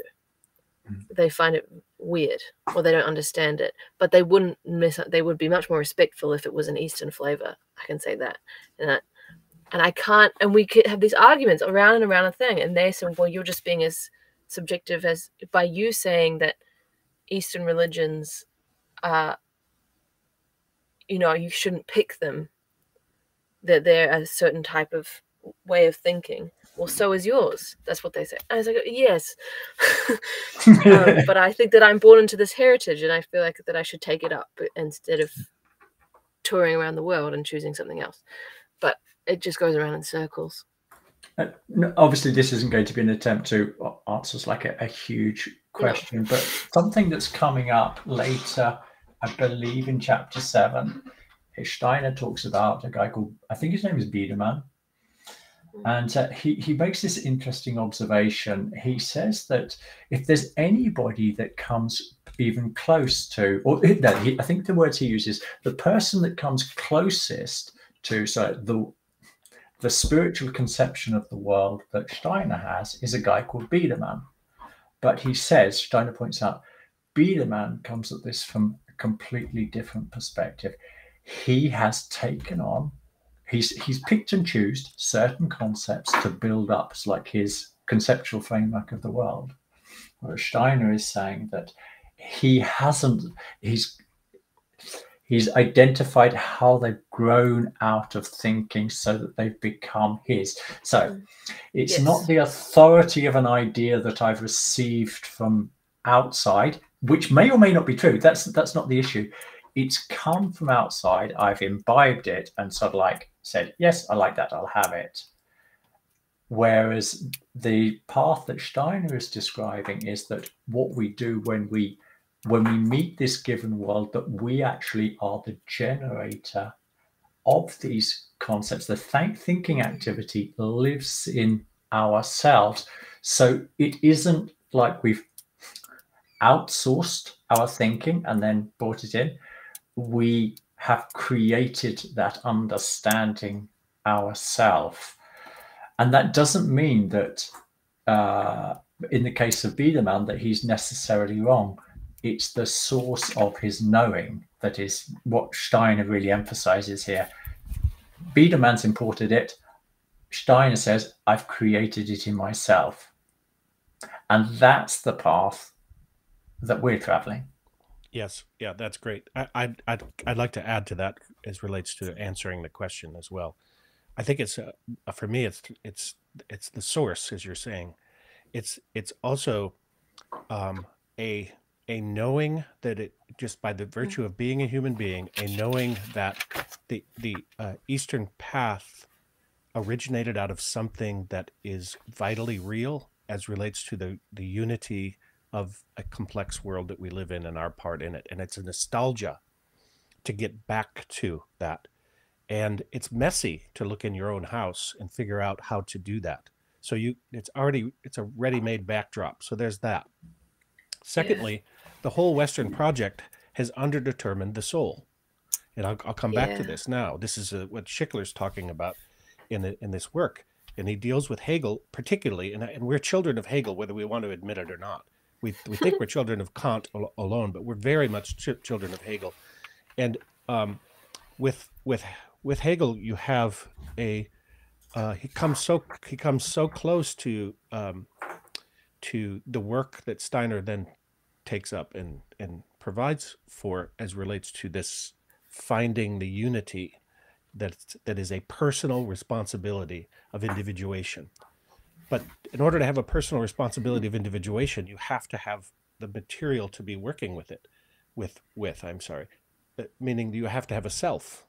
And the self can't just be an epiphenomena or a secondary reality artificially imposed on the world as extreme subjectivism. And this comes up in this in this chapter. So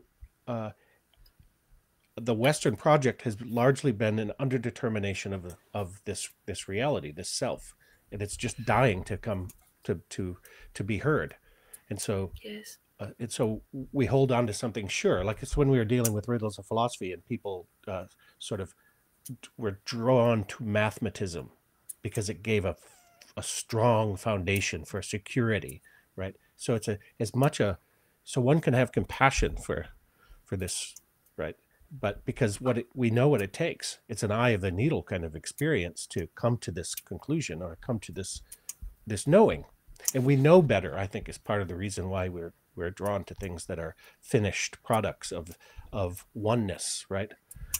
Even though Steiner's work is a work of monism, in the end, he describes a monism that is falsely finished. Yes, and derived from a false ground, rather than, as Angus was saying, drawn from the actual process of being the mediating factor between the sympathy and antipathy, as you're describing. There has to be a mediating entity that lives between a subject and object. I'm repeating myself, but to me, the eschewing of everything Western has to do with this inherent self-loathing that has been not even self-loathing, but an inability to determine the self as part of the responsibility. When Schickler uses this term, he uses the term not under-theorize the soul as Zach Stein does. He says underdetermined. This is an underdetermined factor because it's up to us to determine it, but it's reality, and to expand its reality in its relationship to the world. Say potency. I'll add. You done there, Jeff? There's Steiner says some. Well, we all know he says some controversial stuff, but his statements on Buddhism, I think, are really interesting here, because he said something along the lines of the extent to which Buddhism, stroke Eastern thinking, but I think the specific word was Buddhism. It's grows in Western culture is a reflection of weakness of souls. So you were using the term self-loathing, Jeff, and I can certainly understand that. I'm wondering if Steiner might, one of the ways, because there are so many ways of describing this, but one of the ways is this is like a refuge for these people. They feel like the protection, it's like the self-affirming strength that these ideas give, but they don't have the requisite energy, because that's what it requires, the requisite energy to actually pursue an individual spiritual path. And that sounds like horribly categorical, and that's not how I want it to be meant. But the extent to which we buy in concepts and just say, I believe that, rather than working them through, creating conceptual clarity, like, for example, we were talking about with the etheric nature, but stuck behind a tree. Once that clarity becomes obvious to you, it transforms your way of looking at nature. Your whole interpretation of what it is that you are seeing becomes fundamentally different, and that requires a different, let's call it a different strength. It's a lot more proactive, and here we probably won't get into it today, but it's when we talk right at the end of this chapter, and it's these intellectual visions, it's intimately related to this same question of breaking through. We've got this picture, haven't we, on this on our screen, is this jumping out of the fishbowl. It requires energy. Most people are happy with their mental representations, exactly. And this requires a different act of spirit to we're not leaving them behind. We're recognizing the limited value of them. They're not wrong. It's not that they're wrong. They're like crutches. They are there to lead us forward to the next stage. But people who feel weak don't feel emboldened to move beyond. Well, I would say it's not even an experience of weakness, but a wrong perspective where you think that life is about downloading a specific kind of mental technology so that I can get the most out of the given. And I've got to find the best ideology or the best religion so that I can get the most meaning out of life. And that's sort of what we're told, because we don't have a clear definition or experience. No, we don't have clarity on what is given and what is not.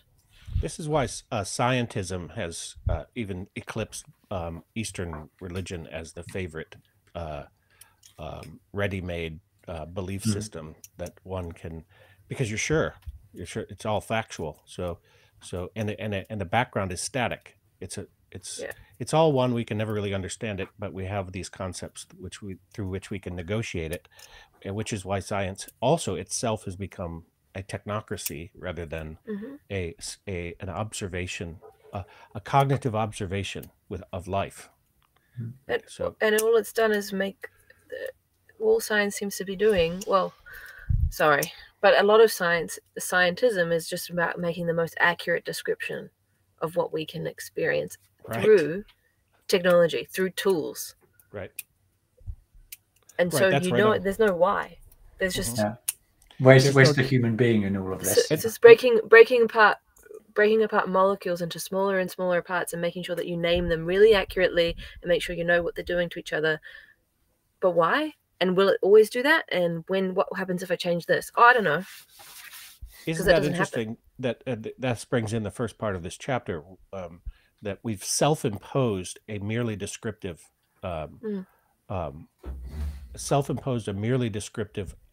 relationship to the world, so no wonder we're so, we objectify each other. Men objectify women and humans objectify nature, and the objectification goes round and round because that's all there is, are these superficial descriptions. And I think that's important. It's an important moment for us, rather than to get too much into the lament about it. It is that naive description, basically. So where's the genesis? Where's the origin? What is actually cause, as opposed to this cheap notion of the causal, right? What just because you can predict something because you can make something do something and then predict its outcome doesn't mean that you've come to the root of what is originating it, right? So to me, this work gives me the strength to say origin is the thing that we're after. We're after understanding how things generate. And where do we do that? In our soul first. Where we are creators and you were saying, we transform our being through this creation process. Yes. It's new. There's newness to it. Okay, next one.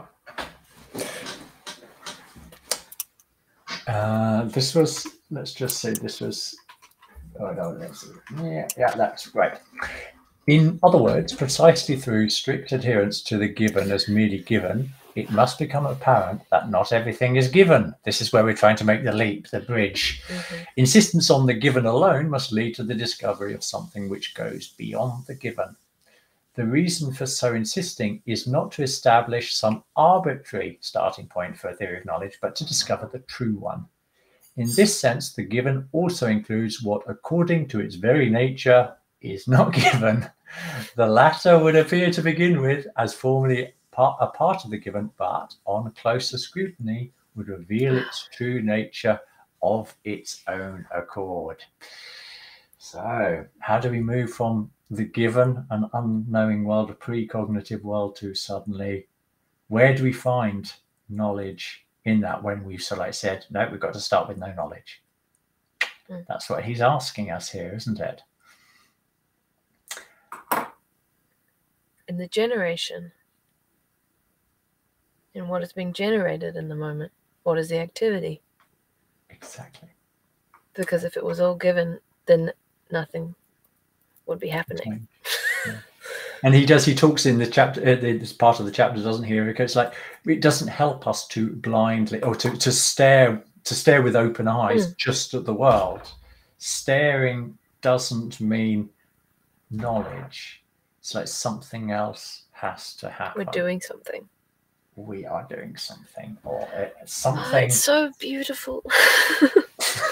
This chapter is so symphonic. It's so delicately woven, and every new slide that you put up, it makes me feel foolish for all the things that I've been saying and dancing around what he says perfectly. Yeah. That's an amazing claim. Never, not you, but him. Never has a sentence been written that is that reads, in this sense, the given also includes what, according to its very nature, is not given. So, yeah. What a mysterious philosophical statement is that? It's one of those beautiful koans, isn't it? These are like these mind benders, but once you really get to grips with them, you realize, whoa, there's so much wisdom in there. Yeah. Well, and so it begs the question: what is the not given? What is the not given of the given? And why does it? It's not a transcendental. This is the beauty of it too. Also, for me, it's not transcendental in the sense that you hate that word, Kate. It doesn't come from another world, the not given. It's generated in this world, the way life itself generates in this world. Except we have to do it. Otherwise, what seems to be the not given within the given is just a given reality. So cognition is the production of pure concepts is there's no such thing as a pure concept. There's no such thing as intellectual seeing. There's no such thing. It's all epiphenomena and what do you say? Backwash from the brain or something like that. The neurological system, something filthy left in the glass.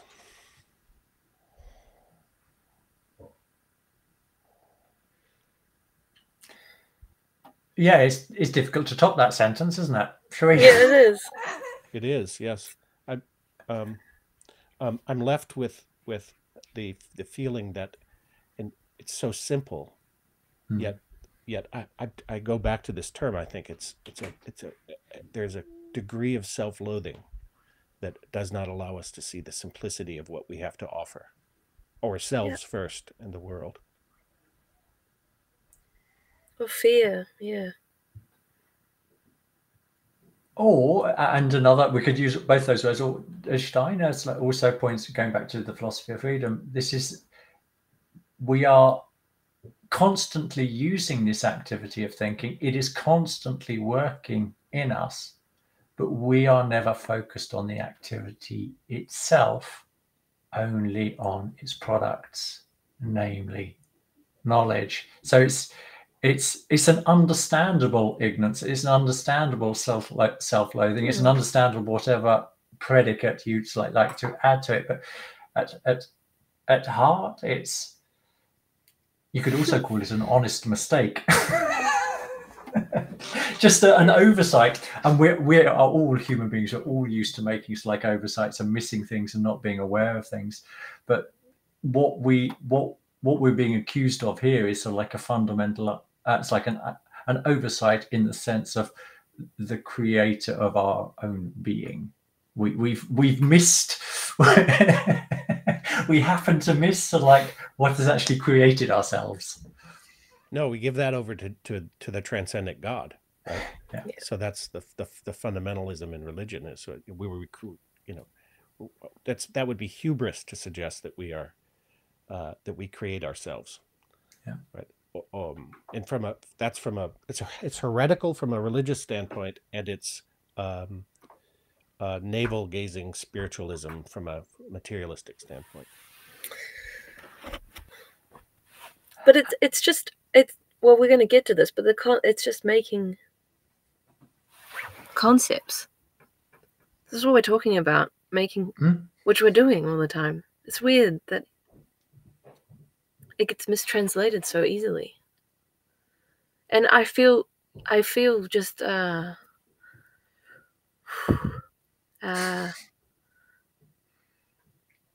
just feel like I can't say anything about this particular paragraph to make it more clear to anyone that isn't following along this journey and has been given the cymbal crash at the perfect moment. I can't re-give you that. I can't give that to you. You would have had to listen to the whole piece of music to experience how satisfying that is. I don't know. That breakthrough moment, there's like the intuition.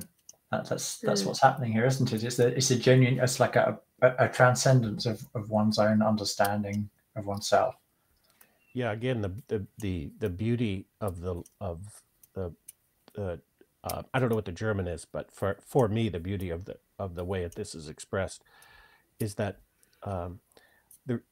he anticipates. This is another thing he does so well. He anticipates the argument, but the reason for so insisting is not to establish some arbitrary starting point for a theory of knowledge, but to discover the true one, which has to be rediscovered all the time, right? Because as he mentions, the starting point is going to be different for you than it is for me.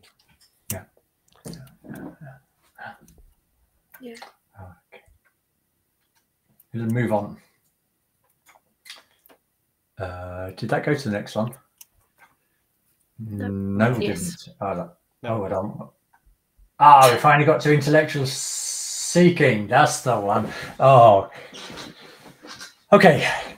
This was probably the second most momentous part for me in this chapter. Digging into it. It is a characteristic feature of all the rest of our world picture that it must be given if we are to experience it. The only case in which the opposite occurs is that of concepts and ideas. These we must produce if we are to experience them. Concepts and ideas alone are given us in a form that could be called intellectual seeing.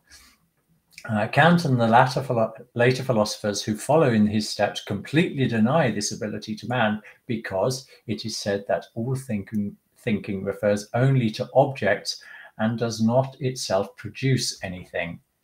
In intellectual seeing, the content must be contained within the thought form itself.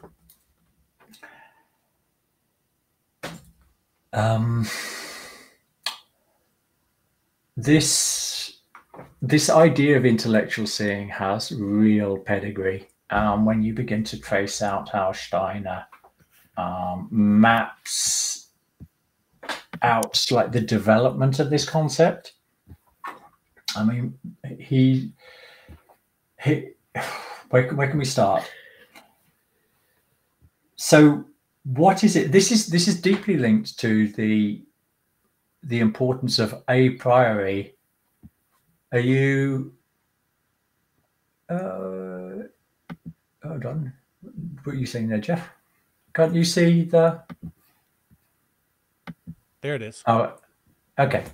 Yeah. No. What was I going to say? So yes, this intellectual seeing is deeply connected to this idea of a priori that's so important for Kant. His a priori synthetic judgments when he's creating his epistemology, his theory of knowledge.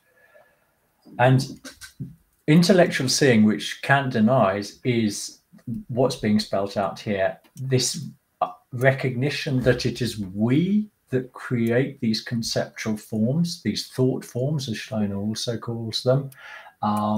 And these are, it's like in a polar opposite relation to what we see in the world. So in normal experience, we have, it's like we see the world outside us, and we learn about the world outside, that's outside of us. That's the way we perceive it. And that's true for knowledge that's based on the senses. But when we begin to look at it like more clearly, when we begin to look at the activity of thinking that's actually going on, like the example that Kate gave about the giraffe, what we realize is that if we don't have the concept, it's like the present in mind at that particular time, then we don't actually see what is actually there. So if a person doesn't have a concept of the etheric world, they don't see the tree in the same way that I see it. And someone like Goethe, who developed an intellectual seeing, actually then becomes capable of seeing these actual beings. So the etheric form becomes actually something which he can see and which he describes in conversation to Schiller, and Schiller tells him, oh, by the way, what you're seeing there is, or what you're experiencing there is something that's called intellectual seeing. So intellectual seeing means that it's a clarity about the idea that I have created a concept in myself, and I recognize it also as living outside in the world, in the phenomena of the world outside. And this is a polar opposite idea from the way of thinking that sort of says we've got the world of the senses outside, and it's like I just slap on some concepts to describe it, but they've got nothing to do with that reality outside. Yeah. And what we're saying here is we're recognizing that what I have created in myself is the same essence that is creating the being that's outside. So I'm creating a union in spirit between what's living in me and what's living in the outside world. And so you could, someone like Ashton and other people as well would be like really happy to launch into people like Owen Barfield, who talk about participation here, a genuine experience of how it's like what is living in me is living in the outside world as well. That's beautifully said, Angus. Just gorgeous. Yeah, thank you. Yeah. I'm not aware of Steiner using this term intellectual seeing anywhere else, and it really brings to my mind something I've always toyed with when dealing with philosophy of freedom, which is that concepts at a certain level are organs of perception. They are a true extension of our sensory process. A true amplification of our sensory process. We see through concepts. That's what intellectual seeing is, right? That's what the knowing is we were describing, not the conclusions drawn, right? But the experience, the growing experience of utilizing concepts as a free act to see the world, and participate in creating that world. It's a solemn responsibility. But if there's no self, I'd like to say, there's no being, right? And the self is the thing that connects us with our being. And if we don't have beings ourselves, if we don't perceive being, then there's no being behind a tree. There's no being in then life is just an abstraction to us. So that's another way to answer that question: is why are we? Is that we're just underdetermining ourselves, I say. There's you mentioned. Sorry, Kate. Did you want to add something? Jeff, you brought up the word tree, so I'm going to remind us of chapter 6, I think it was, of Philosophy of Freedom, when Steiner says we've got it all wrong if we think of the tree as existing outside of us. And this is what it's this same idea here. Obviously, from a sense perspective, it is completely okay to say the tree's out there, I'm here. But once you have conceptually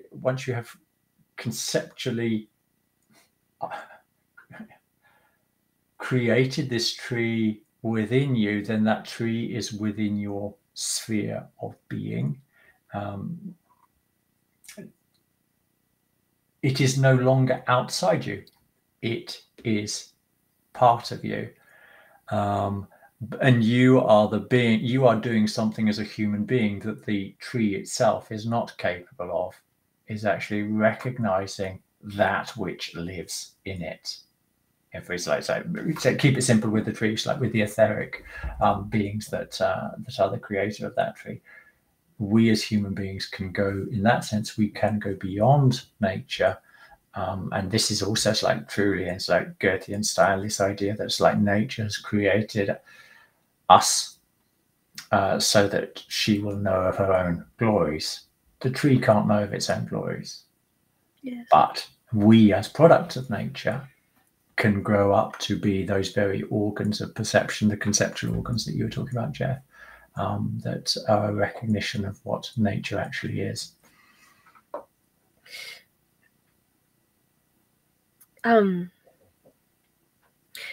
Yeah, when you say that opening line of that chapter, and I remember that, and I remember particularly when I read it, it made so much sense and it was so clear, it was so true.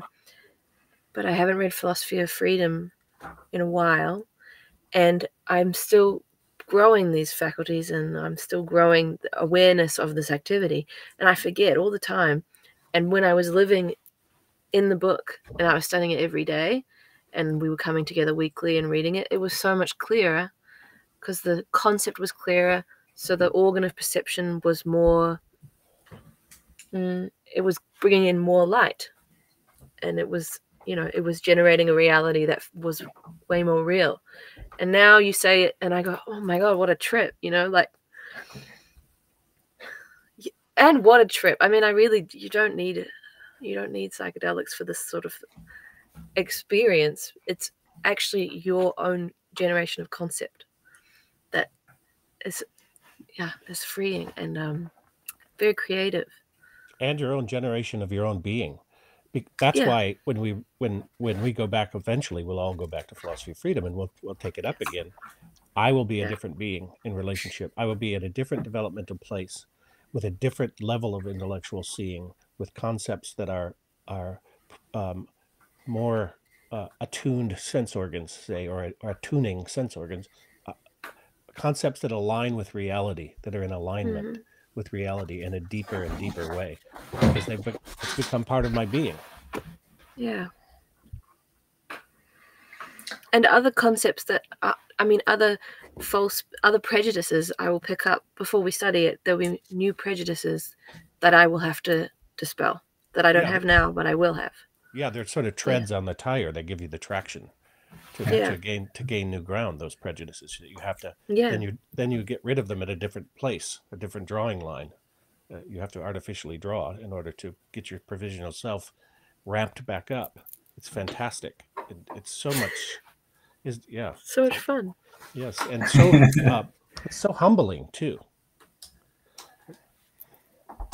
So I want to bring in one more aspect related to this intellectual seeing, right? And also this for those people that want to dig into it, look at the chapter on Nicholas of Cusa in Mystics at the Dawn of the Modern Age.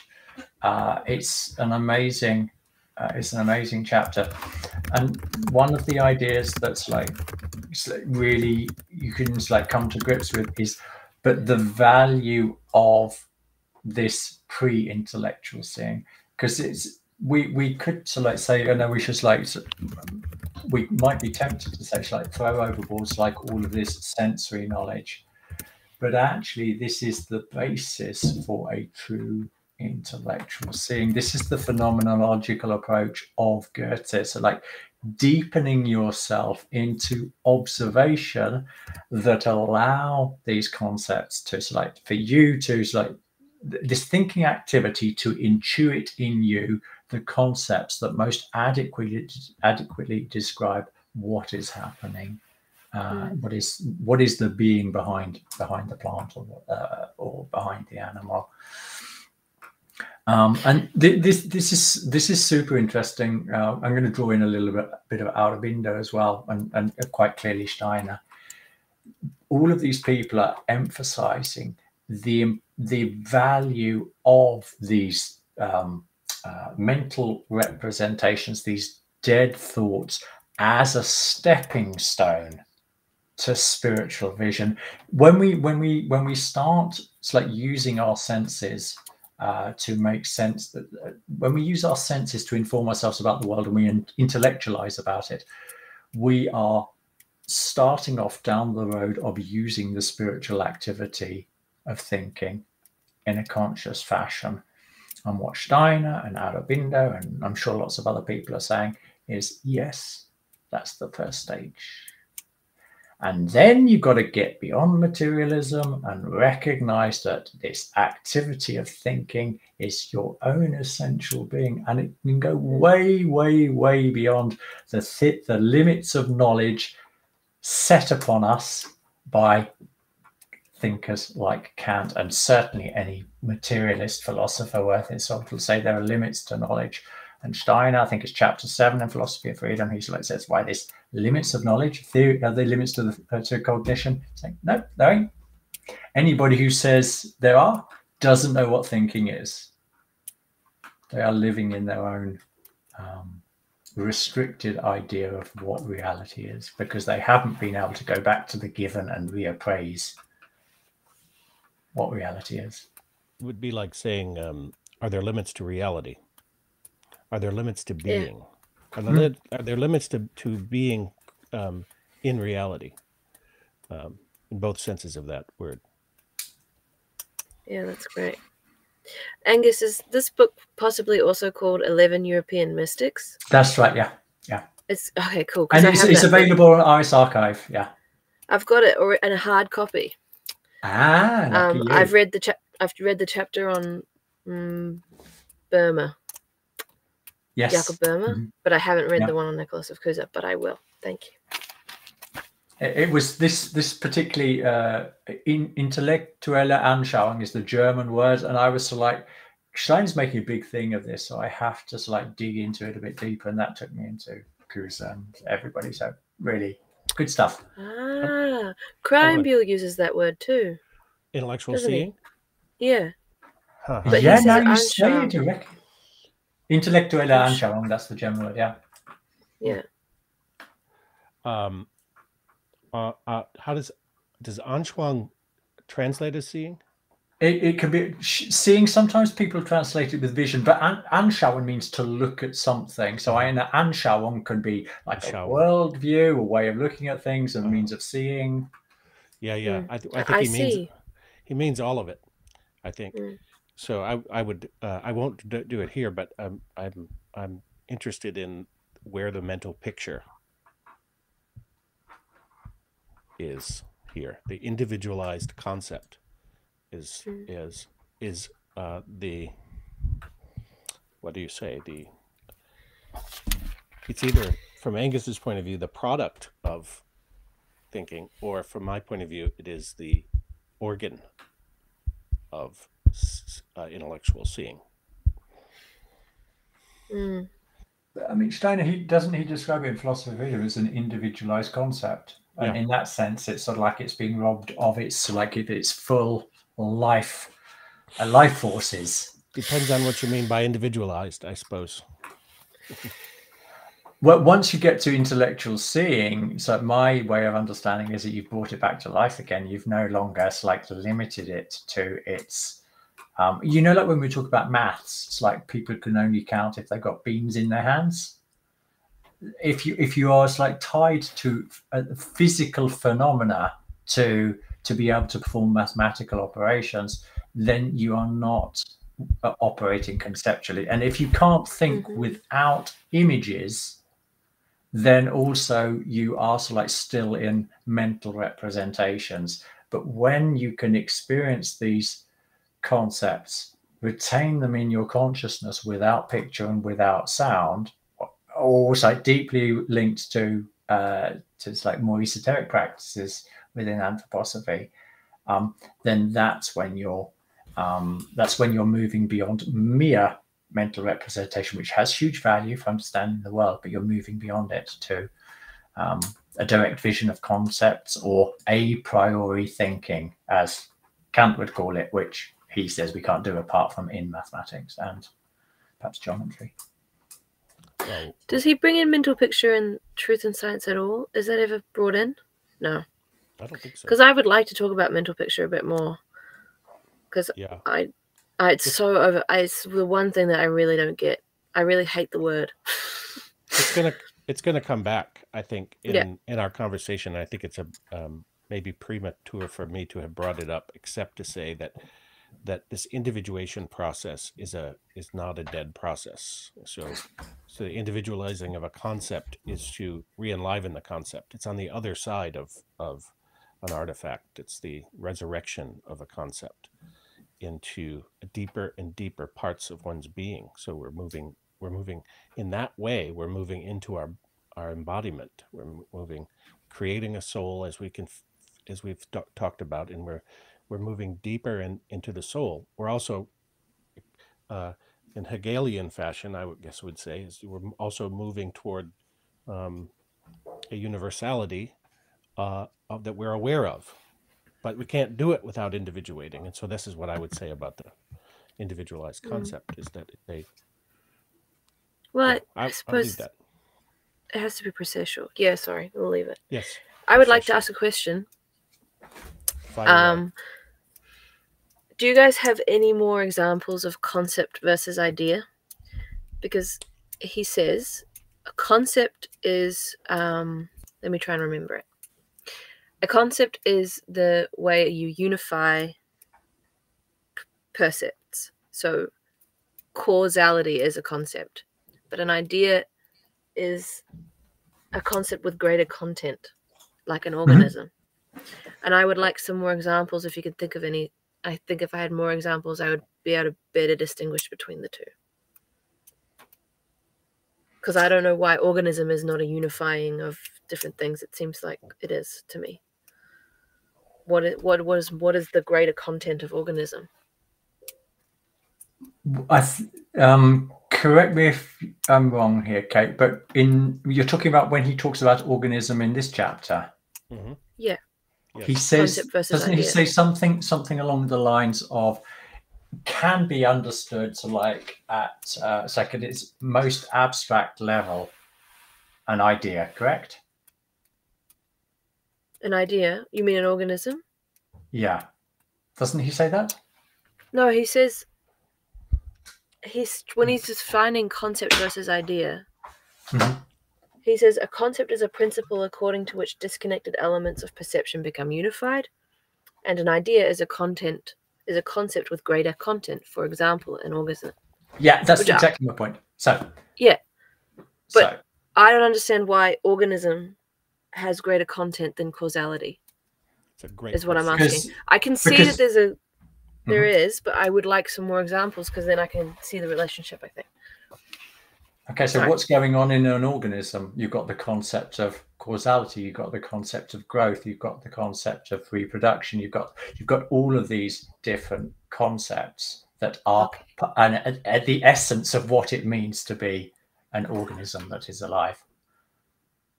And also I want to add here one more thing as well. This is, and we will talk about this in the next chapter with apprehension. Kant talks about this word apprehension. He just indicates that actually he might buy into this intellectual seeing thing. And it's this, what we just did then was synthetic thinking, adding things one to another. And this brings the importance of a priori synthetic that we mentioned in chapter 1 or 2 of this, also brings it to a new level. It's a good point. But I mean, basically, you could, let's just take this watch. how many concepts, if you gave me like a minute, how many different concepts can I pull out of there? I can pull metal, I can pull shiny, I can pull a timekeeper, I can pull there's a compass on here as well, and there's a certain roundness to the links, there's flexibility. The more concepts that I can pull out of something, it's like that's what he's saying is an idea. But there's also the like, you could also say that a watch can be a concept as a part of a bigger idea, you know. That's right. Like a watch could be a concept or a metaphor, and then it's not full of a lot of conceptual content, then it's just playing a piece in a greater part. So that's why I don't understand so much. I guess you could say, like, I can understand how you can build ideas out of concepts, but then my feeling is that then those ideas become concepts for bigger ideas. It depends on the playing field. Like isn't rain, like falling is a concept, and then rain is an idea, and then weather is an idea where rain is a concept as part of that idea, and then climate is an idea where weather is you know what I mean? And that's why I get kind of confused. This is where Hegel got lost, because he brings this notion of the absolute idea, and it's paramount to like an archetype, because he believed that if you could trace the logic of the mind, and he's right, he was right, but he underdetermined the self. So let's just keep that in mind, because there's no self to be sensible in the world. So, but in any case, he goes into these abstractions like you just did, which is powerful, and he ends up at the absolute idea as the what do you say, the foundation of existence, which is really a concept, which is right, which is problematic because it's not thinking, which produces it. He doesn't examine the self that thinks. So, but I think this is a really important question that's not easy to just slough off, because this is why he got in trouble. The absolute idea became a static archetype, an abstract static archetype that you then had to believe in, right? So we can turn concepts into ideas, I think. Maybe that's a way to look at it, and that a concept is not static. It's not that there and then you have it and then you have an idea. It's the concepts can give birth to ideas, I think, if we're utilizing concepts in the proper way. I mean, if you do the meditation on a pencil, it becomes a big damn idea. Right? That's right. like when you were talking about a timepiece, I thought about that Wim Wenders film. I forget what it's called, which one it is in the series, but there's the character played by Willem Dafoe, and his name is Emmet Flesty, which is time itself. So you have a watch. That is an idea. It's a big idea that you can contain time on your arm. Yeah, that's why poetry works. Yeah. Wow. Yeah, that's what Owen Barfield says, basically. The poetry is the incantation of this exceptional state. Yeah. I'm still a bit confused, but I feel like I'm on the right track. And it's also enjoyable to think about the way concepts stack into ideas and how a concept can be its own idea. But these concepts are also living beings, aren't they? According to. So you've got this idea of living beings interacting with living beings and creating new variations on beings. Yeah. You're Kate, you're an idea.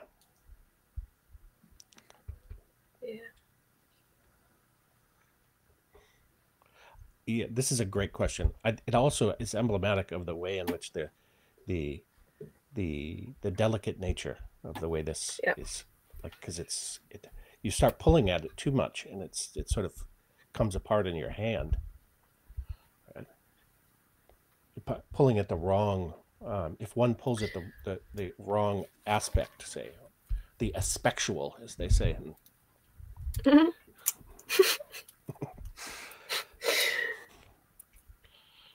Yeah, well, I can really imagine from my first chapter of Metaphysics as Christology, which is the only thing I've only read the first chapter, and I'm going to read it again because I didn't really get it. But I hear you. It's a lot of just going into Kant's process and all of the different categories that he uses for everything, so that they're all separate and they can stay still. That seems to be what he's doing. It's like, if I get enough categories, I can keep things still. And that's why when he's confronted with organism, he goes, well, obviously something else is, I can't keep that still, so I can't know it. That seems to be what he's doing. And it's great, it's so useful. And like, that's what, like, a question like, what is the difference between concept and an idea? Kant would be able to answer really well and really satisfyingly, but you can't. I don't think Steiner can, because that's not his game. I'm going to play with that idea because I'm quite satisfied with his answer in Philosophy of Freedom, which is the same answer as he's basically giving here. So interesting question becomes, why am I satisfied? What am I missing that you're seeing so that you're not satisfied, but I am, or vice versa? I don't know. Well, I just think it's very in that sentence, yes, a concept, an idea is a concept with greater conceptual content. But in that example, where concept is causality, which is kind of a pure thing, and organism is I don't know if it's pure, but it's kind of abstract, I suppose, and organism is not. In that example, it makes me think, okay, concepts are abstract and ideas are real, or that's a conclusion I can draw from that. So I know that that's not what he wants me to do, and I think what he wants me to do is do that stacking thing that I showed before, and show that I can do it the other way too. But from just giving me, on one hand I've got causality, on one hand I've got organism, I think that can lead me in the wrong direction. It can. It doesn't. But it can. But that's where the freedom comes in. So I think of when he says, basically, to paraphrase, that every philosopher worth their salt is an artist in concepts. So what art are they creating? They're creating an organism. They're creating a thought organism that's full of life, that it's a body of so much so that it becomes a living body of knowledge, and that's the organism that lives inside us. Say, and that's a way to look at it. Also, is that we're charged with finding the organism in the concept, in a certain sense, finding the being in the concept, finding the idea that it's tempting to go to the absolute idea, but I guess that's processual, right? The ideation process is to develop ideals, and every ideal that you form builds forces in your soul, and every idea that you're bound to kills forces in your soul.